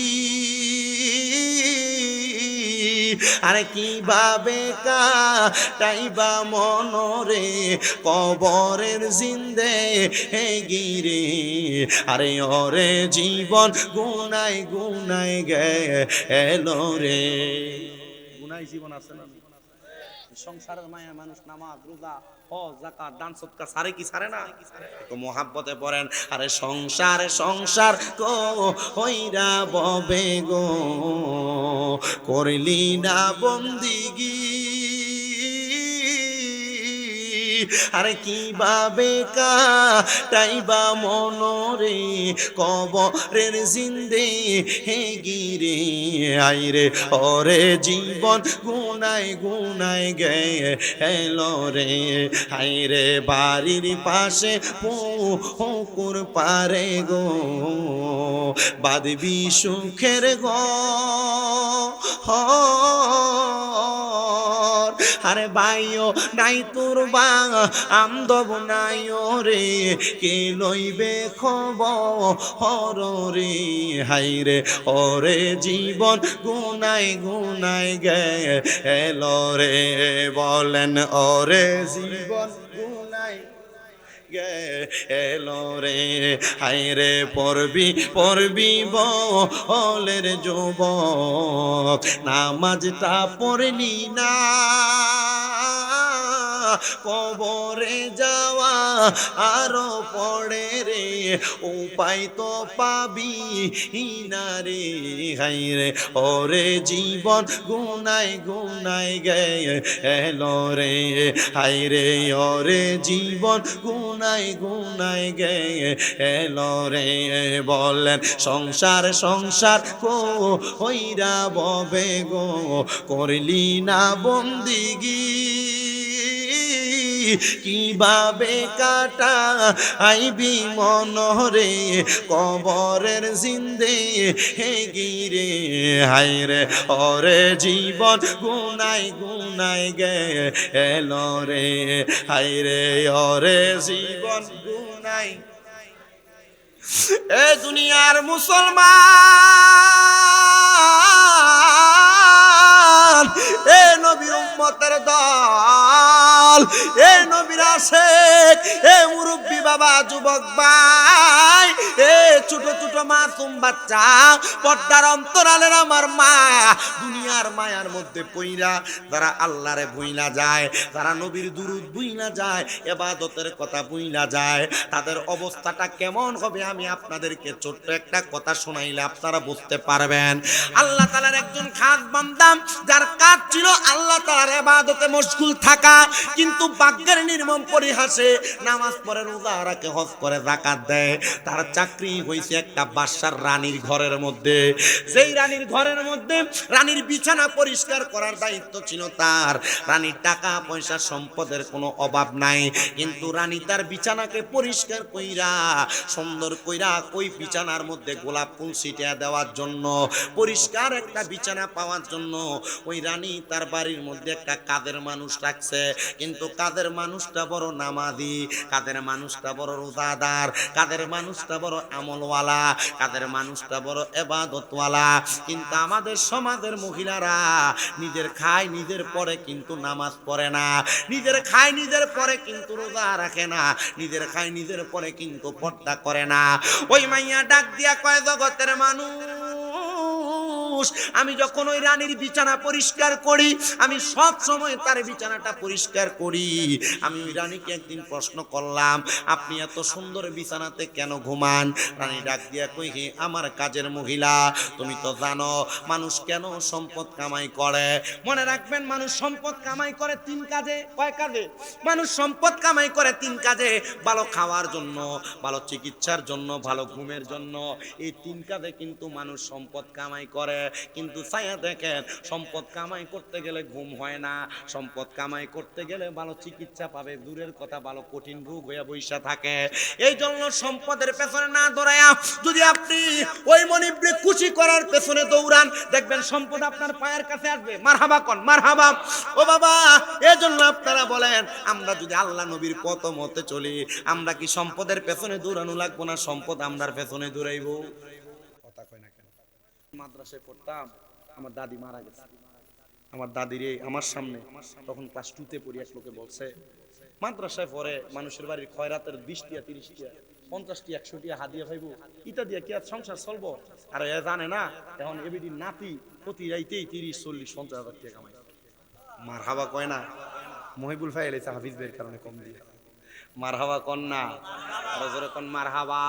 বাবারে দুনিয়ার মায়া না কইরা যদি তুমি আল্লাহ রসুলের প্রেমে জীবন কাটাও, আমার এক ওস্তাদ কইছে জীবনে যদি সফলতা অর্জন করতে চাও দুইটা জিনিস করবা। এক নাম্বার বেশি কইরা তাহাজ্জুদ পড়বা, দুই নাম্বার বেশি কইরা নবীজির উপর দুরূদ পড়বা। দেখবা তুমি সম্পদের পেছনে দৌড়ানো লাগবে না, সম্পদ তোমার পেছনে দৌড়াবে। মারহাবা কন। আজকে যিনি সভাপতি উনি আসছে, আপনি সভাপতি না না ওইয়া প্রধান মেহমান তোমার আসে কেলা হিসাব আছে আমার পরে মুনাজাত দিব নাকি? আচ্ছা আমি আপনারা যাওয়ার সময় একটু দোয়া করে যাবো, এরপরে হুজুর মুনাজাত করবে, অসুবিধা হবে আপনারা? আপনার সমস্যা হবে না তো? চাইন আবার সিটটা আবার একটু মুসরা মাসি দিয়ে রাতটা মনে বেশি হয়ে যেতে থেকে আমি যতক্ষণ আসি ততক্ষণ, বেশি সময় না, 11টা 20 হয়ে গেছে, মোটামুটি 1 ঘন্টা 20 মিনিট সময় যা বলছি তা দিয়ে। কিন্তু আমি যদি আর ওই যে তারা যাই ও আচ্ছা যতক্ষণ কথা বলি ততক্ষণ মনোযোগ দিয়ে শুনবেন তো? এই ওয়াকেটা বইলা আমি আমার ওয়াজের রীতি টানবো, তবে একটু কষ্ট করে শুনতে হবে। রাজি আছি ইনশাআল্লাহ? আল্লাহ কবুল করুক, জোরে বলেন আমিন। তো যেই কথা বলতেছিলাম আপনাদেরকে, মানুষ সম্পদ কামাই করে কয় কারণে? 3 কারণে। ভালো খাওয়া, ভালো ঘুম, ভালো চিকিৎসার জন্য। মহিলা ডাক দিয়ে বলে, এ আমার কাজের মহিলা তুমি কি জানো সম্পদ মানুষ এই 3 কারণে ইনকাম করে, যেন আরামে ঘুমাইতে পারে, আমার শরীর স্বাস্থ্য সুস্থ আছে, আমার খাওয়াও ঠিক আছে, কিন্তু আমি ভালো করে ঘুমানোর জন্য তোমাকে রাখছি, তুমি যেন আমার বিছানাকে সব সময় পরিষ্কার করে রাখো। ভালো বিছানা হলে ঘুম কি ভালো হয় না খারাপ হয়? জোরে জোরে জোরে, ভালো হয় না খারাপ হয়? এজন্য তোমারে রাখছি। ওই মহিলা বলেন, দুনিয়ার মানুষ শোনো, ওই আমার কাজের রানীমা উনি সব সময় এই বিছানাতে ঘুমায়, আমি তার বিছানাটাকে আতর লোবান দিয়া গোলাপ ফুল দিয়া সাজাই। একদিন আমি দেখলাম আমার রানীমার এই বিছানাতে আসতে একটু দেরি হইতেছে, আমি বিছানাটা সাজানোর সময় চিন্তা করলাম রানীমা যে আরামে ঘুমায়, মনে হয় এই বিছানাটা বড় দামি বিছানা, একটু বিছানাটাতে ঘুমায় দেখি কেমন লাগে। মহিলা ডাক দিয়ে কয়, কাজের মানুষ আমি বিছানাতে শোয়ার সাথে সাথে আমার চোখ বন্ধ হয়ে গেছে। আরামের বিছানা, মারহাবা কর। আমি বিছানাতে শোয়ার সাথে সাথে আমার চোখ বন্ধ হয়ে গেছে, আমি হঠাৎ কোন সময় জানি ঘুমিয়ে গেছি আমি জানি না। এবার সাথে সাথে রানীমা মনে হয় আমার ঘরে আগমন করছে। আমি দেখলাম রানীমা আইসা আমার চুলগুলার মধ্যে মুঠ করে ধরছে, ধরে ডাক দিয়া কয়, কইরে আমার প্রজারাম, কইরে আমার সেনাপতিরাম, দেখ রে আমার বাজে আমার বাড়ির বান্দি যিনি, দাসী যিনি, কাদের মহিলা যিনি, তার বড় সাহস, সে আমার নিজের ঘুমানোর বিছানাতে ঘুমায়া গেছে। তারে তোমরা 3 জন একসাথে হও, 3টা চাবুক হাতের মধ্যে নিয়া ওই মাইয়াটারে, কাদের দাসীটারে, বান্দিটারে মারা শুরু করছে। এমন ভাবে মারছে রে, মারতে মারতে তার পুরাটা শরীরকে একবারে ক্ষত বিক্ষত করে ফেলছে। রানীমা কিছুক্ষণ পরে আইসা দেখতেছে মেয়েটার কি অবস্থা। মেয়েটার সামনে যাইয়া রানীমা তার চুলগুলার মধ্যে ধরে এভাবে টান দিয়া তুলছে, আর মেয়েটার দিকে তাকায় আর কয়, যদি অনুমতি ছাড়া বিছানায় না শুইতা তাইলে তো তুমি এমন কঠিন শাস্তি পাইতা না। এ কথা বলার সাথে সাথে ওই কাজের দাসী আর বান্দিটা কেমন জানি খিলখিল করে হাসতাছে। রানীমা বড় অবাক হয়ে গেল, 3 জন সেনাপতি দিয়ে তোরে আমি আঘাত করলাম, চাবুক দিয়া মারলাম, তোর শরীর দিয়া রক্ত বায়া বায়া পড়তেছে, আর আমি দেখতেছি তুই দি মুস্কি মুস্কি আর খিলখিলে হাসতাছ, কারণটা কি বলস না? বলে অন্য কোনো কারণ না, অন্য কোনো কারণ না, আমি হাসতাছি একটা মাত্র কারণে গো রানীমা। বলে কোন কারণে? বলে আমি সারা জীবন 5 ওয়াক্ত নামাজ পড়ছি, আল্লাহর ইবাদত করছি, কিন্তু আমি অল্প কিছুক্ষণ সময় আপনারে দামি বিছানার মধ্যে ঘুমানোর কারণে আপনি আমারে এমনে মানলেন।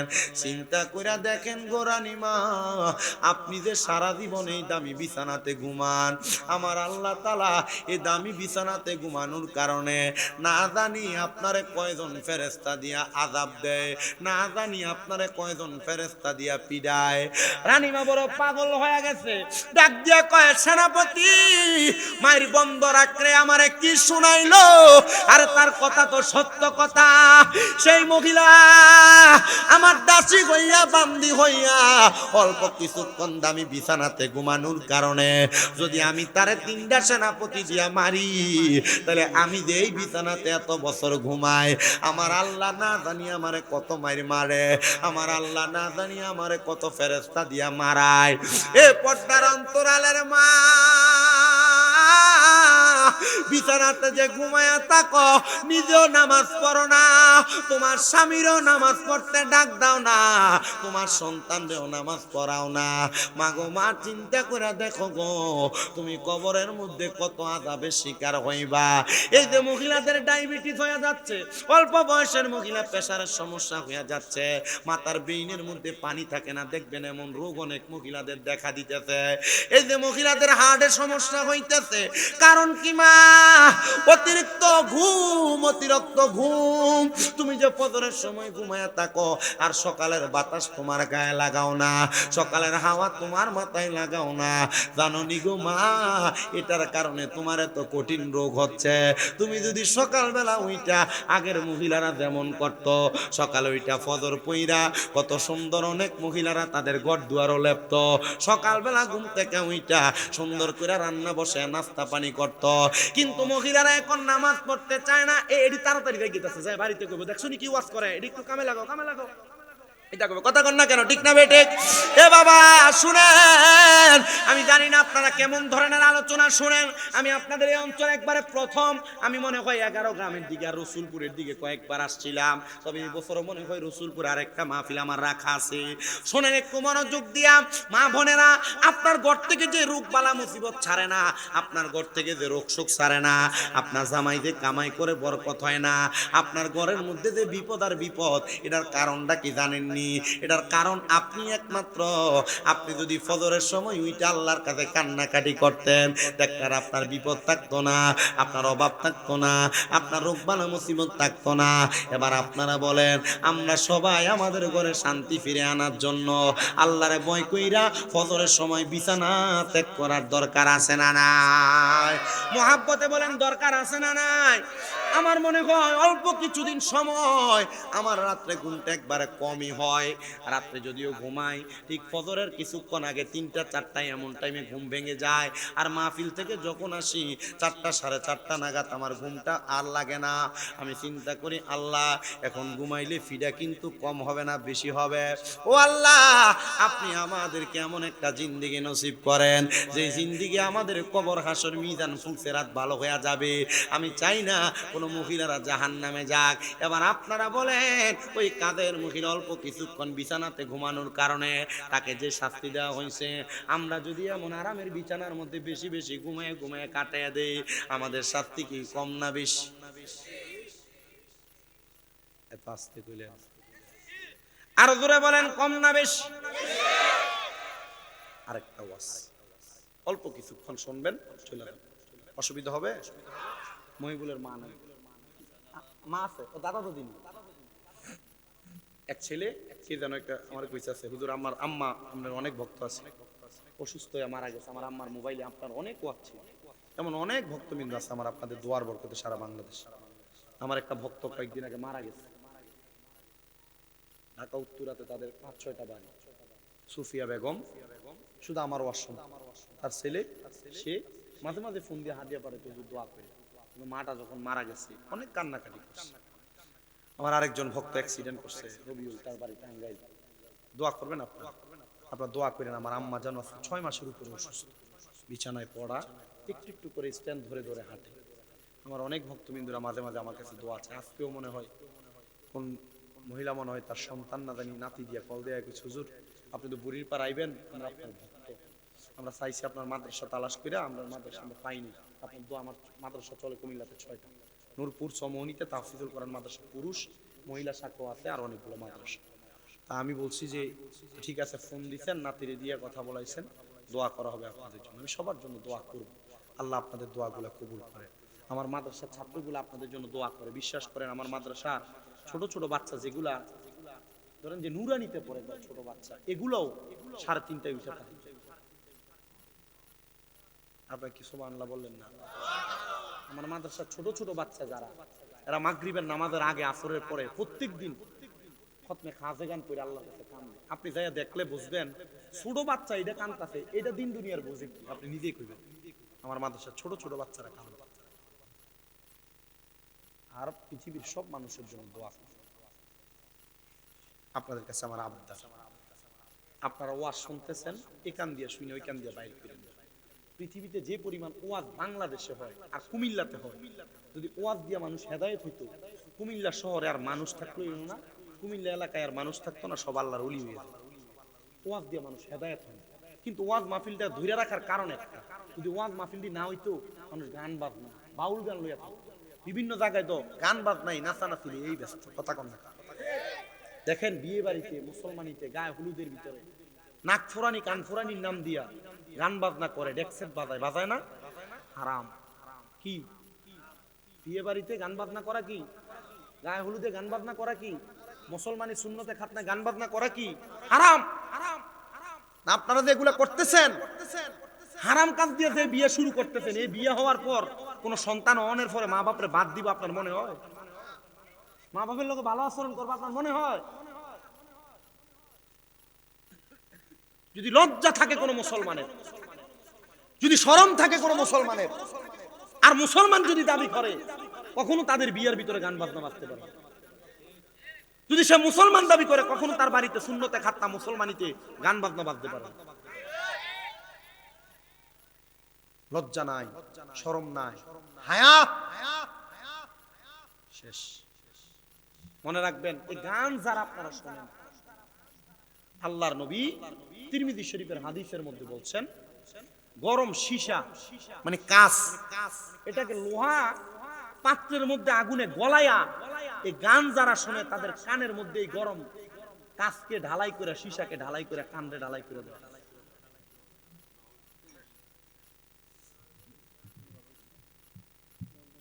দাউদ নবী যে এত সুন্দর সুরে কোরআন তেলাওয়াত করবে আপনারা জানেন না? হাসরের ময়দানে সব মানুষ দাউদ নবীর কোরআনের তেলাওয়াত শুনবে, কিন্তু যারা দুনিয়াতে গান বাজনা কইরা কবরে যায়, এরা দাউদ নবীর কণ্ঠের তেলাওয়াত শুনবে। আপনারা কি বুঝতেছেন কথা? এই যে হেডফোন ব্যবহার করেন না কেন? মানে গান আপনি শুনবেন খুব মজায় মজায়। এয়ারপোর্ট ব্যবহার করেন না, গান শুনবেন মজায় মজায়। আমি চিন্তা করলাম আল্লাহর জাহান্নামের একটা নিদর্শন হেডফোন আর এয়ারপোর্ট দিয়ে বোঝাই দিচ্ছে। হেডফোন কানে যেমনে লাগাও, এয়ারপোর্ট যেমনে লাগাও, এয়ারপোর্ট লাগানোর কারণে তুমি দুনিয়ার বাহিরের কিছু শোনো না, তোমার মোবাইলের ভিতরে যে গান, শুধু এই গানই শোনো। আল্লাহর নবী বলেন, এ দুনিয়ার মানুষ, তোমাদের কানের মধ্যে গরম সীসাকে ঢালাই কইরা এমন ভাবে দেওয়া হবে, তোমরা দাউদ নবীর কোরআন তেলাওয়াত তো শুনবাই না, তোমাদের কানকে ঢালাই করার পরে তোমরা বধির হয়ে কবরে থাকবা। আর মানুষ হায় হায় করে বলবে, তারা কারা? আর ফেরেশতারা বলবে, তারা ওই জাহান্নামী হারামখোর ব্যক্তি যারা গান শুনে শুনে তাদের কানকে নিস্তব্ধ করে ফেলেছে। জোরে সরে পড়ি নাউজুবিল্লাহ। মুসলমান হিসেবে ওয়াদা করব, কখনো আপনার বিয়ের ভিতরে গান বাজনা করবেন না। যুবক ভাই, যদি সংসার বিয়ে করার পর শান্তি চান, গান বাজনা থেকে দূরে কি দরকার?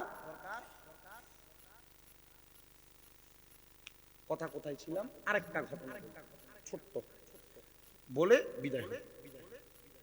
বনি ইসরাইলের 3 জন ব্যক্তি, এদের কাজ সমাজে মানুষের ক্ষতি করা। আমাদের সমাজে এমন অনেক মানুষ দেখবেন, চা দোকানে বইলে ওনার কাছে এলাকার সব মানুষের বদনাম আর বদনাম। আপনাদের কথা কন না?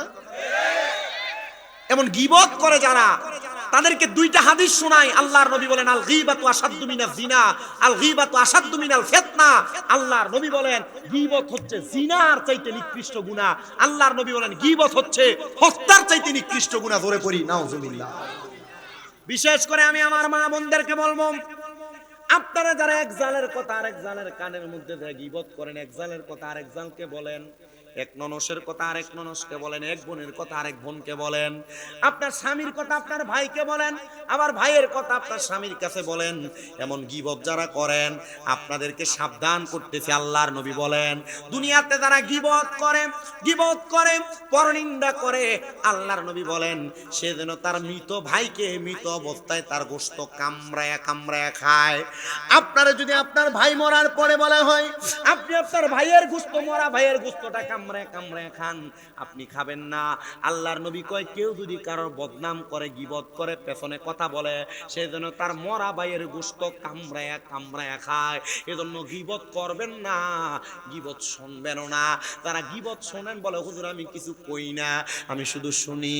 ও বাবা, গীবত যে জায়গার মধ্যে হয়, আল্লাহর নবী কয় কোন মুসলমানের সামনে অন্য মুসলমানের গীবত হইলে সে যেন তার কানের মধ্যে হাত দিয়া সে জায়গা ত্যাগ করে। এবার আপনারা বলেন গীবত শোনাও যাবে না, গীবত করাও যাবে না, এমন গীবত করা এবং শোনা থেকে বিরত থাকার দরকার আছে না নাই? আপনার সামনে যদি এসে কেউ কারোর গীবত করে, কারোর বদনাম করে, স্বাভাবিক বুঝাই। আজকের মাহফিলের প্রধান অতিথি সাহেবের কাছে কেউ যদি আইসা বলে প্রধান অতিথি সাহেব শামীম রাজা বালানা, শামীম রাজা খারাপ, শামীম রাজা নামাজ পড়ে না, শামীম রাজা মানুষের বদনাম করে, প্রধান অতিথি সাহেব শামীম রাজার নামে যেই ব্যক্তি বদনাম করলো, তার বদনামটা যখন আপনি আমার ব্যাপারে তার মুখে শুনছেন, এটাও মনে রাখতে হবে সে ব্যক্তি যখন আমার কাছে আইব আবার প্রধান অতিথির নামেও বদনাম কইব। এজন্য আপনার বন্ধু বান্ধব, আপনার পাড়া প্রতিবেশী, আপনার ভাই বোন, মহিলারা আপনার যেই জাল আপনার কাছে আইসা আরেকজনের নামে বদনাম করে শুনছুস নিল, তাই তো এই কামনা করছে, আপনি বিশ্বাস রাখেন গো, বিশ্বাস রাখেন, তাই বেডি আপনার নামে যাইয়া আবার ওই বেডির কাছেও কইব তুই এটা করছিস। কথা বলেন না, ঠিক না বেঠিক? এজন্য গীবত করা থেকে সাবধান, সতর্ক, মানুষের ক্ষতি করা থেকে সাবধান, সতর্ক, দোকানে বসে বসে একজন আরেকজনের নামে বদনাম করা থেকে সাবধান, সতর্ক। এবার আসেন ওই বনি ইসরাইলের 3 ব্যক্তি কি করে, তাদের কাজ ছিল এলাকার মানুষের ক্ষতি করা, এলাকার মানুষের বদনাম করা, এলাকার মানুষকে কোন দিক দিয়ে বিপদে পালানো যায় সেটা চিন্তা করা। এমন টেকনা মার্কা খারাপ মানুষ সমাজে আছে নাকি নাই? তারা মানুষের অনেক ক্ষতি করছে, নাই কবে করতে আসো দেখে তো আসো। তো বনি ইসরাইলের ওই 3 ব্যক্তি প্রত্যেক দিন মানুষের ক্ষতি করে, কিন্তু পরবর্তী 2-3 দিন দেখতেছে তারা কোনো ক্ষতি করলেই, এই ক্ষতির চিন্তা করলেই তাদের ক্ষতির প্ল্যান গুলা বেচতে যায়, তারা যে বুদ্ধি করে বুদ্ধির পরিপন্থী কাজ হয়ে যায়। তারা চিন্তা করছে মনে হয় আমরা যে ক্ষতি করার জন্য পরামর্শ করে, আমরা পরামর্শটা কেউ যাই না, পরামর্শটা কি করে যাই না ফেলে। তারা চিন্তা করলো আজকে আমরা আর এখানে বসে পরামর্শ করব না, আমরা আমাদের পরামর্শের জায়গাটা একটু চেঞ্জ করব, পাল্টাবো। তারা তাদের পরামর্শের জায়গা পাল্টাইলেন। এক এলাকা পার হইয়া 2-3 এলাকা পার হইয়া গুড়ার পিঠে চইরা তারা একটা গুহার ভিতরে প্রবেশ করছে। গুহার ভিতরে প্রবেশ কইরা তারা এবার ওই জায়গার মধ্যে বৈশা বৈশা কার কার ক্ষতি করবে আগামী 1 সপ্তাহ তা লিপিবদ্ধ করতেছে। এমন টাইমে দেখতেছে তারা যখন মানুষের ব্যাপারে এমন বাজে বাজে বুদ্ধি করে, এমন টাইমে আল্লাহ তাআলা গায়েবী ভাবে তাদের গুহার মুখটার ভিতরে বড় বড় 3টা পাথর দিয়া গুহার মুখটা বন্ধ করে ফেলছে। জোরে কন্যা আল্লাহু আকবার। এর জন্য মনে রাখতে হবে কামা তাদিনু তুদান, আরবিতে একটা প্রবাদ বাক্য আছে, যেমন কর্ম তেমন ফল। তুমি মানুষের ক্ষতি করবা আর আল্লাহ তোমার ক্ষতি করবে না, এটা হতে পারে না। তুমি যদি মানুষের একটা ক্ষতি করো, আল্লাহ তোমারে 10টা দিক থেকে ক্ষতিগ্রস্ত করবে। কথা বলেন না ঠিক কিনা? আমার মুসলমান ইমানদারেরা তারা আফসোস করতে লাগলেন, 3 দিন কোনো খাবার নাই, পানি নাই, গুহার মধ্যে পড়ে আছে। এবার তারা চিন্তা করতেছে হায়রে না জানি মানুষের ক্ষতি করার কারণে আল্লাহ তাআলা আমাদেরকে এই জায়গার মধ্যে শাস্তি দিতেছে। আসুন আমরা আল্লাহর কাছে একটু দোয়া করি, আল্লাহ যেন আমাদেরকে মাফ করে দেয়। একজন বলে আমি কি দোয়া করব আমি জানি না, তবে আমার একটা ভালো দোয়া আছে, ভালো কাজ আছে। বলে ভালো কাজ কোনটা? বলে আমার একটা চাচাতো বোন ছিল বড় সুন্দর, যারা আমার বড় পছন্দ ছিল, তারা আমার মনে মনে একটা খায়েশ জন্মাইছিল। এত সুন্দর চাচাতো বোন আমি যদি তার সঙ্গে মেলামেশা করতে পারতাম বড় ভালো হইতো, কিন্তু আমি তারে আমার আয়াত্তে দিন পাই নাই। আমি আবার চিন্তা করলাম একদিন তারে আমি আমার কাছে পাইবো। রাত্রবেলা যখন আমি তারে নিয়ে চিন্তা করতেছি, হঠাৎ করে দেখলাম আমার ওই চাচাতো বোনটা আমার ঘরের দরজার সামনে এসে কড়া নাড়তেছে। আমার আয়েশা বলে ভাই, ও আমার ভাই, আপনি আমারে 100 দিরহাম দেন, হাওলাত পাওনা হিসেবে আপনি আমারে দেন। বলে কেন? বলে আমার একটা বিপদ থেকে উদ্ধার হওয়ার জন্য। আমি তখন তার সাথে সুযোগে সদ্ব্যবহার ব্যবহার করলাম, বললাম আমি তোমাকে পাওনা দেওনা হিসেবে তোমাকে আমি 100 দিরহাম দিব না, আমি 100 দিরহাম দিতে রাজি, তবে যদি তুমি তোমার দেহটারে আমারে ভোগ করতে দাও। মেয়েটা ডাক দিয়া বলে আমার কাছে কোনো রাস্তা ছিল না, আমার টাকাটা বড় দরকার ছিল। তখন আমি আমার দেহটা তার দেওয়ার শর্তে তার কাছ থেকে আমি 100 দিরহাম নিয়ে গেলাম। আমি দিরহাম নিয়ে যখন চলে গেলাম, আমি যাওয়ার পরে এবার পরবর্তী সময় আমি তার কাছে আসছি। মেয়েটা যখন আমার কাছে আসে, আমি তার দেহ ভোগ করার জন্য তারে আমি আমার বিছানাতে লেলায়া ফালায়া দিলাম। তার জামা কাপড়গুলা যখন আমি খুলবো, এমন টাইমে আমার চাচাতো বোনের চোখ দিয়া দেখতেছি আমি বায়া বায়া পানি পড়তেছে। আমি জিজ্ঞাসা করলাম বোন, তোমার চোখ দিয়ে কেন বেবে পানি পড়তেছে, তুমি আমারে কারণটা বলো না। আমার বোন আমারে কারণ বলছে, ভাই 100 দিরহামের কারণে তুমি আমার ইজ্জত লুণ্ঠন করবা, আল্লাহরে ভয় কইরা তুমি আমার একটু ইজ্জত দীক্ষা দাও, আমি তোমার 100 দিরহাম পরিশোধ করে দিব। আমার চাচাতো বোন আমার এই কথা বলার সাথে সাথে আমার ভিতরে আল্লাহর প্রতি ভয় জন্মাইছে। আমি তখন আমার চাচাতো বোনকে ছেড়ে দিছি। ছেড়ে দেওয়ার পরে আমি আল্লাহর কাছে মাপ চাইছি। আমার জীবনে এটা চাইতে আর কোনো ভালো কাজ নাই। এ ভাই, তুমি এই ভালো কাজের ওসিলা দিয়া দোয়া করো, সে আল্লাহর দরবারে দোয়া করে, আল্লাহ এমন খারাপ কাজ করার সময় তোমারে ভয় করার কারণে আল্লাহ তুমি আমার এই কাম থেকে উদ্ধার করো। বনি ইসরাইলের ওই 3 ব্যক্তি বলতেছে ওই ভালো কাজটার উসিলা দিয়া দোয়া করার কারণে ওই গুহার মুখের 3টা পাথর থেকে একটা পাথর সরে গেছে। জোরে কোন সুবহানাল্লাহ। আপনি যদি কোনো ভালো কাম করেন, ওই ভালো কামের উসিলা দিয়া দোয়া করলে দোয়া কবুল করার মালিক কে? আস্তে কয় জোরে কন্যা মালিক কে? এবার ডাক দিয়া কয় ভাই, আমি তো আমার ভালো কাজের উসিলা দিয়া দোয়া করলাম, দেখো না তোমার জীবনে কোনো ভালো কাম আছে কিনা যেটার উসিলা দিয়া দোয়া করলে আল্লাহ দোয়া কবুল করবি। এবার আরেকজন ডাক দিয়া কয় আমার জীবনে কোনো ভালো কাম নাই, তবে একটা ভালো কাম আছে। আমার বাড়িতে মাসিক ইনকাম কাজ করার জন্য আমি একটা কাজের লোক রাখছিলাম, যে কাজের লোকটা আমার বাড়িতে কাজ করলে তারা আমি দৈনিক খাওয়াইতাম আর 2 খুশি করে চাউল দিতাম। সে আমার বাড়িতে কাজ করত, কিন্তু সে 1 মাস কাজ করার পর আমার বাড়ির কাজ যখন শেষ হয়ে যায়, সে আমারে বলে হুজুর আমি 1-2 খুশি করে চাউল যে আপনি আমারে দিলেন এগুলো আমি কোথায় নিব, খাবার কোনো মানুষ নাই, আমি চাউলগুলো আপনার কাছে আমানত রাখলাম, আমি আপনার কাছ থেকে পরে নিয়ে যাব। কিন্তু অনেক দিন সে আমার কাছ থেকে চাউলগুলা নেয় না। যখন সে আমার কাছ থেকে চাউলগুলা নেয় না, আমি আবার তার অপেক্ষা করতে করতে দেখলাম চাউলগুলার মধ্যে পোকা ধরে গেছে। কিরি পোকা ধরে না চাউলে? পোকা ধরে গেছে। আমি চাউলগুলা বাজারে বিক্রি করে চাউলগুলা দিয়ে একটা ছাগল কিনছি। ছাগল লালন পালন করতে করতে অনেকগুলা ছাগল হয়ে গেছে। ওই ছাগলগুলা যখন বেড়ে গেছে, আমি ছাগলগুলা বিক্রি করে একটা গরু ক্রয় করেছি। ওই গরুটা লালন পালন করতে করতে অনেকগুলা গরু একটা খামারে রূপান্তর হয়েছে। তার গরুর ইনকামের টাকা দিয়ে আমি একটা 2টা কাজের লোক রাখলাম। আমি এমন কাজ যখন করেছি আমার ঘরের সামনে, এবার হঠাৎ করে ওই কাজের লোকটা আমার সামনে আসছে, আইসা বলে হুজুর আমি আপনার কাছে যে চাউলগুলা আমানত রাখছিলাম আমার আমানতগুলা ফেরত দেন। মনে রাখবেন আমানতের খেয়ানত যারা করে তারা কখনো জান্নাতে যাবে না। আমানতের খেয়ানত যারা করে তারা কখনো জান্নাতে যাবে না। আমানতের খেয়ানত আপনারা বেশিরভাগ মানুষই করেন। হুজুর কেমন? কেউ আপনার কাছে 10 টাকা রাখছে, আপনি তারা 10 টাকা ফেরত দেন না, 5 টাকা 2টা নোট ফেরত দেন। না না না, আমানত এমন, আমানত যদি আপনার কাছে যেই জিনিস যেমন ভাবে দেয় তেমন ভাবে ফিরিয়ে দেওয়ার নাম হলো আমানত। আর বহু এলাকার মধ্যে মসজিদের কেশিয়ার দ্বারা তারা মসজিদের টাকা জমায়া জমায়া মসজিদের টেহা দিয়া বাজার করেও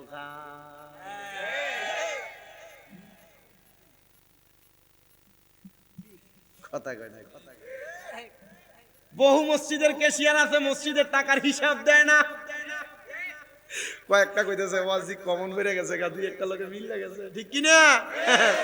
আমার ওয়াজ ফোন তো নেই কিছু করে কথা লিখবে। আমি কোনো এলেম কালামালা মানুষ, আমার কথা আমি 2য় বর্ষ করি, টাইটেল বই করি। আমি ওই সুদখোর গোশকটির একটু বালা করে দুই দাও, এই হারামখোর জেডিয়া ফেডে একটু বালা করে এর লাগি আমার দাওয়াত দিয়া নেই। আপনার কি কষ্ট হইতাছে? আমানতের খেয়ানত হয় কি হয় না? মসজিদের টাকা মাইরা খায় কি খায় না? বেডিয়েতের কাছে জামাই টিহা রাখতে পরের দিন 500 টাকা কইমা যায় কি যায় না? বেডিয়েতকে হুজুর ওয়াজ দিগুতা দিয়া দিয়ে আমরা দিকে করতেছেন, আর কেডা দাওয়াত দে? মহিবুল্লাহ দাওয়াত দিব, তার সো এলাকা ছাড়া করে না। কথা কয় না কি রে? এ মহিলারাম, স্বামীর পকেটের টাকা চুরি করা জায়েজ আছে? এটা কি হুজুর? এই যে এটা তো ধরা খাইলে কাছে বুঝে বেড়ায়, অনেক বেড়াইতেছে বউরে ভালো কিছু খাওয়ায় না, ভালো পড়ায় না, কিপটা বেড়ায় না, আছে না নাই? সে চাইলে তার বউরে রানীর মতো করে রাখতে পারে, কিন্তু এই বেড়া টিহা কইসা কইসা খরচ করে, বেডি এমন জামা কাপড় গায়ে দেয়, বেডিরে দেখতে একবারে সাকরানির মতো লাগে, বেডিরে ভালা রাজরানির মতো রাহে না।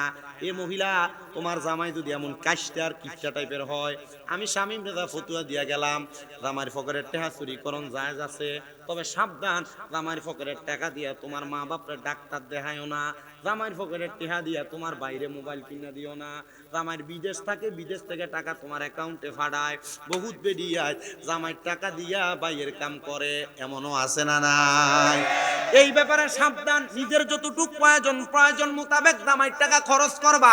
দিবে কে? দিবে কে? কথা কন না, দিবে কে? স্ত্রীর জন্য যদি আপনি কিছু খরচ করতে পারেন, আল্লাহ বরকত দান করবে। তবে সাবধান মহিলারা, কইয়া কইয়াই নিও, যদিও জামাই একটু রাগ হইয়া যায়, দেখবা আবার তোমার সুন্দর আচরণের কারণে ভালো হয়ে যাবে। তো যেই কথা বলতেছিলাম আমানতদারিতার ব্যাপারে, মসজিদের ক্যাশিয়াররা মসজিদের টেহা দিয়া বাজার করে খায় কি খায় না? আমরা এলাকায় এমন অনেক বিচার আসে, কোন বেড়া বলে মসজিদের টেহা দিয়া বাঙ্গিয়া রাখছে 20,000, 40,000, 50,000, 60,000 টেহা মসজিদের বানা। আমি কইলাম তোরা এই টেহা লস না কেলে গা? কই দিব কইয়া এখনো 6 মাস ঘুরায়। আমি কই দেখছস নি কোন ব্যক্তিরে মসজিদের ক্যাশিয়ার আর সেক্রেটারি বানাইছ? আর সেক্রেটারি আর ক্যাশিয়ারি আর সভাপতি তো সে ব্যক্তি হবে যে ইমাম আর মুয়াজ্জিনের অনুপস্থিতিতে 5 ওয়াক্ত নামাজ পড়াইতে পারবে। আর মসজিদের সভাপতি হইয়া বইয়া রইছে, ঘুম মারলে সূরা ফাতিহা বাইরো না। কথা কয় না বেটা? নাই, লজ্জাও নাই, হায়াও নাই। কি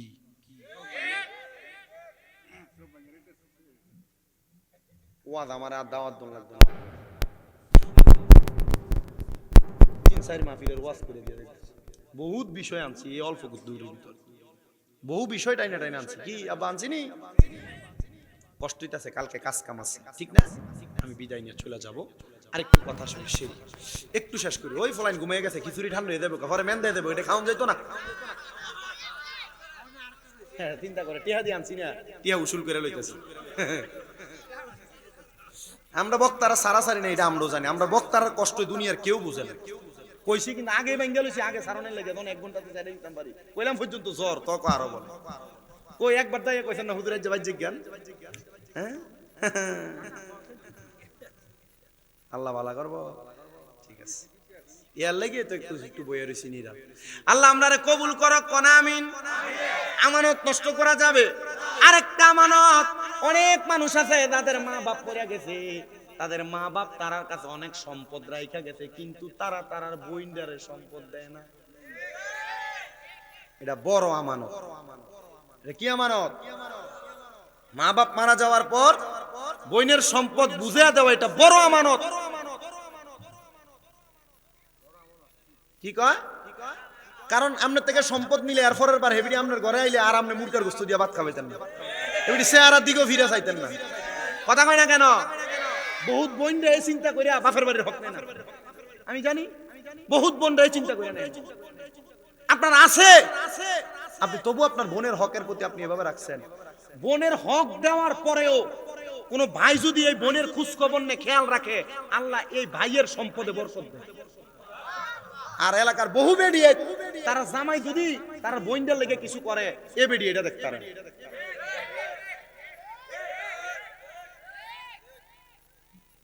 দেশ চলাইন যে ঠিক ঠিক কস, তোরার মা তোরার ফুফিদের তোরার বাপে কিছু দেও না, এটা দেখতে পারে না, এটা হিসাব করে দিস। ওয়াজ কি কমন পড়তেছে না? এটা ভেরি কমন ওয়াজ, বেশি বেশি কমন ওয়াজ। কোন ভাই যদি তার বোনের দেখাশোনা করে, কোন ভাই যদি তার বোনের দায়িত্ব পালন করে, তাইলে এ ভাইয়ের কোনোদিন কি আসবে না? কথা কন না বেটা, কি আসবে না? এটা কখন? বোনের সম্পদ দেওয়ার পরে না আগে? সম্পদ দেওয়ানোর পরে। আগে সম্পদ বুঝিয়ে দিবেন, বোন গো মা মরে গেছে, বাপ মরে গেছে, তোর সম্পদ তুই লয়ে যা। এরপর বোন যখন আপনার বাড়িতে আসবে, ঠিক আপনি আপনার মেয়েটার যেমন লালন পালন করতেন, বোনটার এমন ভাবে দেখাশোনা করবেন। বলেন সম্পদে বরকত দিবে কে? ভাইয়েরা বোনদারে খাওয়াইলে সম্পদ কমে না বাড়ে? বেরিয়া তোমরা যারা শোনো তোমরা ননদের একটু বেশি করে দেখো, দেখবা তোমার স্বামীর ইনকামে আল্লাহ অসংখ্য বরকত দান করবে। আল্লাহ কবুল করেন, পড়েন আমিন। তবে নন্নস্র কিন্তু এমন একটা স্বভাবের হওয়ার দরকার। ভাইয়ের কামাই আছে না নাই, নন্নস্র এটাও দেখানোর দরকার। এটাও চায় না, আমি সবই কই কথা তো থাক। খুদা বেশি কথা কইলে এডি এডি কইতাম গেলে দেখবেন যে বেরিয়েতের পক্ষে বেশি দেখবে বউ আছে। থাক বাবু তোমরা যা হনছো আলহামদুলিল্লাহ মানো। তাইলে আমানত রক্ষা করবেন নি, বোনের সম্পদ বুঝিয়ে দিবেন নি, যদ্দুর পাইব। আবার কয় না নি বোন এই সম্পদটা তোমার, এই সম্পদটা কার? জায়গা 3 ঘন্টা, ভাই কয়জন? 2 জন। বোন কয়জন? 2 জন। 2 ঘন্টা 2 ভাইয়ের, আধা ঘন্টা করে 1 ঘন্টা কার? বোনের। ভাইয়ের অর্ধেক পাবে বোনে, ভাইয়ের অর্ধেক পাবে বোনে। বোন তোমার ওমা দেওয়ান তো লাগবেই, আমরা না দিলে আপনি গুনাহগার হবেন। আপনি এই মাসালাগুলো বুঝতেছেন তো? আমার কাছে এমন অনেক কঠিন মাসালা আছে যেগুলো সাংসারিক পারিবারিক জীবনে লাগে। এখনো তো কামেল ফাঁস করি নাই, তো এর লাগে ফতুয়া ঠিক করি। দেখবেন আমরাও কত ফতুয়া দেব, কত ফতুয়া আমিও দিব, কিন্তু আল্লাহ তাআলা এখনো পর্যন্ত সেই যোগ্যতায় বসায় নাই। বসাইলে ইনশাআল্লাহ দিব। আল্লাহ কবুল করেন, আমিন করেন। আপনি আপনার বোনকে বলবেন 3 ঘন্টা জায়গা, 2 ভাই 1 ঘন্টা 1 ঘন্টা, আর 2 বোন আছে আধা ঘন্টা আধা ঘন্টা। বোন এই জায়গাটা তোমার। বোনে যদি কো ভাই আমার হক লাগতো না, আমি জন আই, আমারে ভালো করে আপ্যায়ন করেন, আমারে ভালো করে দেখেন, এ বোনের আধা ঘন্টা জায়গা আপনি চাষ করবেন, বোনের আধা ঘন্টা জায়গা আপনি প্রয়োজনে ভাড়া দিবেন, বোনের আধা ঘন্টা জায়গা আপনি ব্যবহার করবেন, এটার একটা মাসিক পাওনা তারে বুঝিয়ে দিন। কথা কয় না এখন? আর যদি কয় ভাই আমার এইটাও লাগতো না, তাহলে সে তার এইটার পাওনা যেটা পাইবো, সে যখন আপনার বাড়িতে আইবো এটিহা দিয়ে বালাবুরা খাওয়াইলে মাছ গোস্ত খাসি কোনোটা কম ফরব? কারণ আপনার বোন যেদিন আই আপনার বেরিয়ে দিন গেলা হুটকি আর হাগরাম দে। কথা কয় না ঠিক না বেঠে?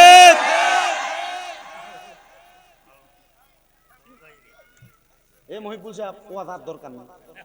এ যে দূর আছে বাহি 2 ব্যক্তি, বাহি একটা, বাকি একটা আছে, এটা আমি আরেকদিন শেষ করে দেই। আল্লাহ আচ্ছা যে একটা আছে এটা শেষ করে দেই, কেমন?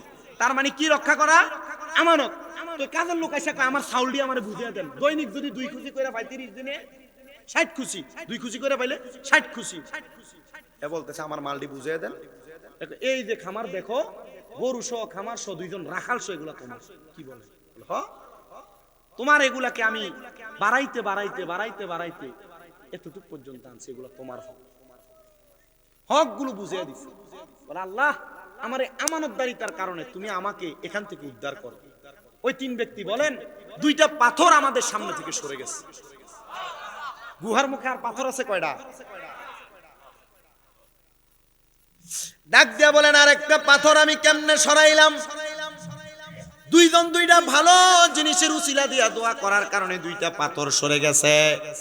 এবার আমি আরেকজন দোয়া করতে লাগলো, আল্লাহ আমার কোনো নেক আমল নাই, আমার একটা নেক আমল আছে। নেক আমল হলো আমি বড় অভাবী মানুষ, আমার কোনো ইনকাম বেশি ছিল না, তবে আমি একটা উটনি পালন করতাম, উটনি। ওই উটনির দুধ আমি দহন করতাম, ওই দুধ দহন কইরাম আমি আমার মারে খাওয়াইতাম। তারপর আমার একটা ছোট বাচ্চা ছিল, ওই বাচ্চারে খাওয়াইতাম। তারপর আমার স্ত্রী এবং আমি স্বামী পান করতাম। কিন্তু একদিন দুধ দহন করতে করতে আমার মা ঘুমায় গেছে। আমার মারে আমি দুধ পান করাইতে পারি নাই। আমার মা যখন ঘুমায় গেছে, আমার মারে দুধ পান না করাইয়া আমি আমার বাচ্চাটারও দুধ দেই নাই, আমার স্ত্রীকেও দেই নাই, আমিও পান করি নাই। আমি আমার ওই দুধটা নিয়ে আমার মার পাশে দাঁড়াইয়া ছিলাম। আমার মা সকালবেলা জাগ্রত হওয়ার পর আমি আমার মাটারে দুধ পান করাইছি। শুধু তাই না, আমার বাচ্চাটা দুধের জন্য কান্নাকাটি করতেছিল। আমি আমার ওই বাচ্চাটারেও পর্যন্ত দুগ্ধ দিতে পারি নাই। আমার মা ওই বাচ্চার কান্নার আওয়াজে ঘুম থেকে জাগ্রত হয়ে গেছে। তখন আমি আমার মারে দুধ পান করায়া আমি আমার সন্তানরে পান করাইছি, স্ত্রী স্বামী আমরা পান করছি। আর আল্লাহর কাছে দোয়া করছি, আল্লাহ আমি আমার সব কামের আগে আমি আমার মারে গুরুত্ব দিছি। ও আল্লাহ এই ওসিলায় তুমি আমার দোয়া কবুল করো। বলে 3টা দোয়া যখন করলাম, সাথে সাথে আমাদের বাড়ির ঘরের সামনে থেকে, আমাদের গুহার সামনে থেকে 3 নাম্বার পাথরটাও সরে গেছে। চিন্তা করে দেখেন, মাকে গুরুত্ব দেওয়ার কারণে আল্লাহ তাআলা গুহার ভিতর থেকে একজন নাফরমানকে বাঁচাইয়া দিছে। এ সন্তান, তোমরা যারা এখানে বসেছো, মার ধমক দাও, মার সাথে উঁচা গলায় কথা বলো, মার মনে কষ্ট দাও। বিবাহ করার পরে তোমরা বউয়ের কথা শুনে মার সাথে আতাল জাতাল করো, বিভিন্ন রকমের কথাবার্তা বলো। সন্তান দে, তোর পাও আমার সামনে দে, আমি আমার জিহ্বা দিয়া তোর পাও পরিষ্কার করে দিমু। শুধু আদা করবি হুজুর, এখান থেকে বাড়িতে যাওয়ার পর আমি আমার মার পায়ে ধরে মাপ চাইবো। যতক্ষণ পর্যন্ত তোমার মা তোমারে বলছে মাফ করে দিছি, ততক্ষণ পর্যন্ত মা বাবার পাও চাইরো না। কারণ মা বাপ যদি মাফ না করে, আল্লাহ তোমারে মাফ করবে না। আমি জানি না কোন সন্তান জানি আজকের মাহফিলে বসছে, তারার মারে তারার বাপরে বাদ দেয় না। এলাকায় এমন অনেক সালিশ হয়, বিচার হয়, মা বাপরে ভাত খাওয়ানি নিয়া মা বাপ এই ঘরে সকালবেলা, ওই ঘরে দুপুরবেলা, ওই ঘরে রাত্রবেলা খায়। আর তোমার মা বাপ 5-6 জন বাচ্চা তোমরা ভাই বোন রে পালছে, মা বাপ নিজে না খাইয়া তোমারে খাওয়াইছে। মা সকালবেলা পান্তা ভাতটা খায় নাই, রাইখা দিছে আমার ফুতে রোদে দিয়ে আইলে, আমার ফুতে পানি ভাতটা খাইলে তার কলজাটা ঠান্ডা হইব। আজকে ওই মাটা কবরে, আজকে তোমার বাবাটা কবরে। সন্তান রে, আজকের মাহফিল কবুল হবে কিনা আমি জানি না, তবে একটা কথা বলতে পারি, আগামীকালকে যদি শোনো বুড়ির পাড়ের কোনো দোকানে বইয়া কোনো মুরব্বী বলতেছে, হ্যাঁ শামীম দাদার ওয়াজ শুই না, আমার পুত্রা বাড়িতে যাই আমি মার পায়ে ধরে মাপ চাইছি, আমার পুত্রা আমি আব্বার পায়ে ধরে মাপ চাইছে, মনে করবা মাহফিল কবুল হয়ে গেছে। অনেকে চিন্তা করে হুজুর, যারার বাড়িতে বাপ আছে তারা বাড়িতে যে বাবার পায়ে ধরে মাপ চাইবো, আমার তো আব্বা নাই, আমি কার পায়ে ধরে মাপ চাইবো? হুজুর, যারার বাড়িতে মা আছে তারা বাড়িতে যাই আমার পায়ে ধরে মাপ চাইবো। হুজুর, আমার তো মা নাই, আমি কার পায়ে ধরে মাপ চাইবো? দেবিদ্বারের বুড়ির পাড়ের বাবা, পর্দার কত মহিলারা কান্দে, হুজুর আজকে বাপের বাড়িতে আইছি, বাপের বাড়িতে মার বাড়িতে গেলে আগে মা বাপ বোরকাটা খোলার আগে বলতো দি কটা আগে খায়ালো, তারপর রেডি বোরকা খুলি। আজকে হুজুর বাবার বাড়িতে আইছি, বাবার বসছি দাদা দাদারে দেখছি, কিন্তু আব্বারে দেখছি না। হুজুর চাচি জেডিরে দেখছি, আমার মারে দেখছি না। সন্তান রে, যারার মা কবরে, যারার বাবা কবরে, তোমরা মাপ চাইতে পারবে কিনা জানি না। আল্লাহর দরবারে দোয়া করবা, আল্লাহ আমার মা কবরে, আমার বাবা কবরে, আল্লাহ তুমি আমারে মাফ করবা কিনা জানি না। আল্লাহর নবী কয়, কোন সন্তানের মা বাবা মারা যাওয়ার পর ওই সন্তান যদি রব্বির কাম ঘুমা কামা রব্বায়ানি সগীরা বইলা কান্দে, আর চোখের মনি কোঠার মধ্যে একটা মাছির মাথা পরিমাণ পানি ছাইরা দেয়, ওই পানি মাটিতে পড়ার আগে আমার আল্লাহ তার মা বাবার জীবনের গুনাহ মাফ করে দেয়, মা বাবার কবরের আযাব মাফ করে দেয়। আরে ওই মা বাপ তুমি ফুতেরে বড় ভালোবাসছে, কেমনে রে মারে কবরে শোয়া দিছ? ওই মা বাপ তোমারে বড় মোহাব্বত করছে, কেমনে তুমি ওই মা ডারে কবরে শোয়া দিছ? আজকে আমার একজন ভক্তের স্বামী বড় অসুস্থ হয়ে গেছে, সিঁড়ি থেকে পইরা পায়ে ব্যথা পাইছে। আমারে আপনাদের মাহফিলে গাড়ি থেকে নামার সময় আমারে ফোন দিয়া কই, হুজুর আমি একটু ব্যথা পাইছি, আমার ফুতটারে আপনি শোনাইয়েন না, ফুতে যদি শুনে ছোট মানুষ মনে কষ্ট দেব, আমার মাদ্রাসায় পড়ে ছেলেটা। আমি কইছি ছোট মানুষ মনে কষ্ট যাইবে, এই জন্য দেখছনি বাবা তার অসুস্থতার কথা শোনাইতে চায় না। এমন কত অসুস্থতা লইয়া বাপ মামরারে খাওয়াইছে, বাপ মামরারে পড়াইছে। আল্লাহর দোহাই লাগে রে সন্তান, এই ওয়াজ মাহফিলে বৈশা ওয়াদা করো, যত রকমের কথা তোমার মা বাপ তোমার বলুক না কেন, ওই মা বাপরে কোনোদিন ধমক দিবা না, ওই মা বাপরে কোনোদিন আঘাত দিবা না, মা বাবার কথার উপরে কথা বলবা না, মা বাপরে কোনোদিন জুদা করবা না। কেউ যদি জুদা কইরা থাকো ওয়াদা করো, এখান থেকে বাড়িতে যে মা বাবার পা গুলাতে দূরা বলবা, মা বাকি দুই ভাই আপনারে খাওয়াক আর না খাওয়াক, আমি সন্তান আপনার একা একা খাওয়ামু। ও সন্তান, মা বাপরে খাওয়াইলে দাম কমে না, মা বাপরে খাওয়াইলে সম্পদ কমে না। আল্লাহর নবী কই, কোন সন্তান যদি তার মা বাবার জন্য 1 দিরহাম খরচ করে, আমার আল্লাহ তাআলা ওই সন্তানের সম্পদটারে 1 লক্ষ কোটি গুণ বাড়াইয়া তারে দান করে দেয়। বাবাকে তোমরা শেষ গজল তো মোহাব্বতে আমার সাথে পড়েন, বাবাকে তোমরা কাবা জানিও, মদিনা জানিও মাকে, যদি গো তারা বেঁচে থাকে। বলেন, বাবাকে তোমরা কাবা জানিও, মদিনা জানিও মাকে,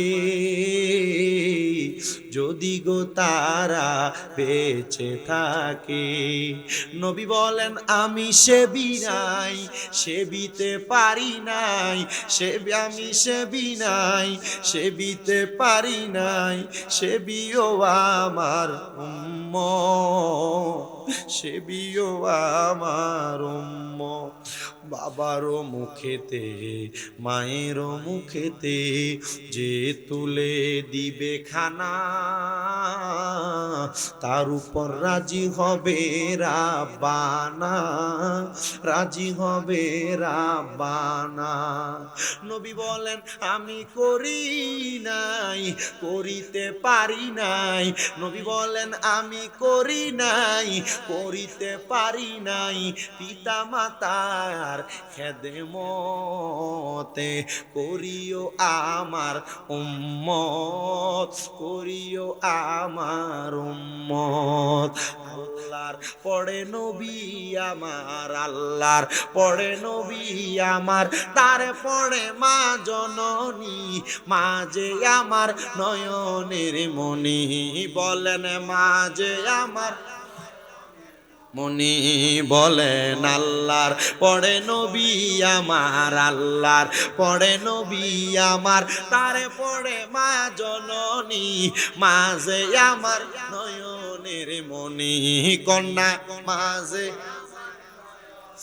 ওরে কত কষ্ট করলাম গো সন্তানের লাগিয়া, কত রাত্র কাটাইলা না ঘুমাইয়া, মাগো না ঘুমাইয়া, কত কষ্ট করলাম গো সন্তানের লাগিয়া, মাঝে আমার নয়নের মনি।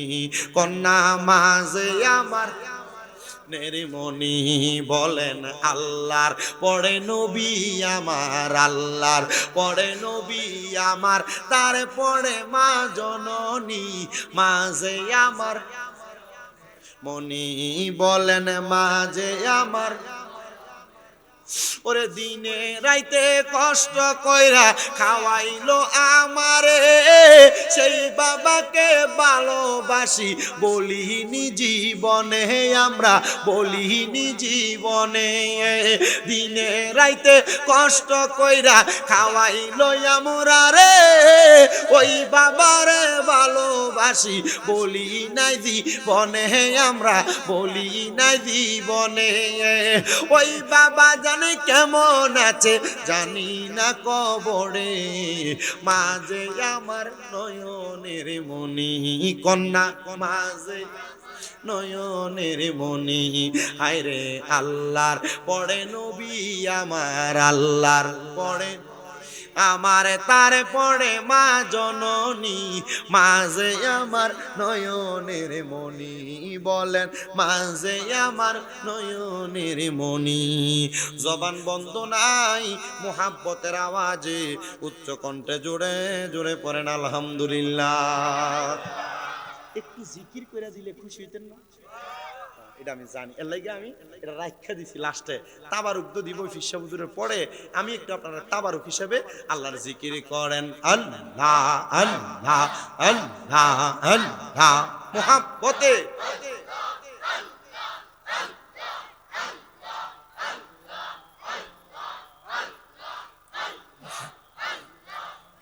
বিনা মাইনে করব চাকরি, বিনা মাইনে করব চাকরি, মুর্শিদ তোমার দরবারে চাকর নিরাখিবা মারে। দয়াল মুর্শিদ তোমার দরবারে চাকর নিরাখিবা মারে। মারহাবা আল্লাহ আল্লাহ। বিনে মাইনে বিনে মাইনে করব চাকরি, মুর্শিদ তোমার দরবারে চাকর নিরাখিবা মারে। দয়াল মুর্শিদ তোমার দরবারে চাকর নিরাখিবা মারে। মারহাবা আল্লাহ আল্লাহ। দিনের মাইনে দিনে চাই না, দিনের মাইনে দিনে চাই না, দিও মুর্শিদ একসাথে চাকর নিরাখিবা মারে। দয়াল মুর্শিদ তোমার দরবারে চাকর নিরাখিবা মারে। মারহাবা আল্লাহ আল্লাহ। রাসূলুল্লাহ আমরার চোখের মনি, মক্কি মাদানী হাবিবুল্লাহ আমরার চোখের মনি। মারহাবা। রাসূলুল্লাহ আমরার চোখের মনি, মক্কি মাদানী রাসূলুল্লাহ আমরার চোখের মনি। মারহাবা। যদি হয় তোর মনের টান, দর মুর্শিদ বাবা জান, আল্লাহ রাসূল পাইবা সেথায় জানি। মারহাবা।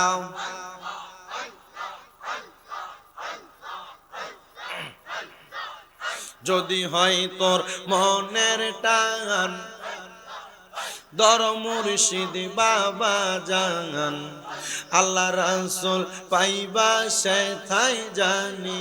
মারহাবা। মুর্শিদ পাইলে রাসূল পাবি, রাসূল পাইলে আল্লাহ পাবি, সেই কথাটা কুরআনের ঘোষণা। আশিক শোনো না, মুর্শিদ বিনে খোদা মিলে না। হায়রে মুর্শিদ বিনে খোদা মিলে না, জগৎবাসীরা মুর্শিদ বিনে খোদা মিলে না। মারহাবা।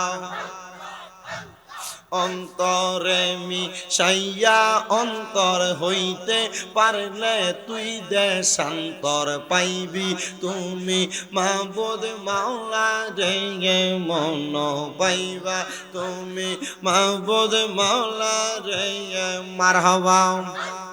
মুর্শিদের চরণ তলে বুক বাসাইলে মুরিদ গনে, আল্লাহ রাসূল পাইবা সেই গুণেতে জগৎবাসীরা।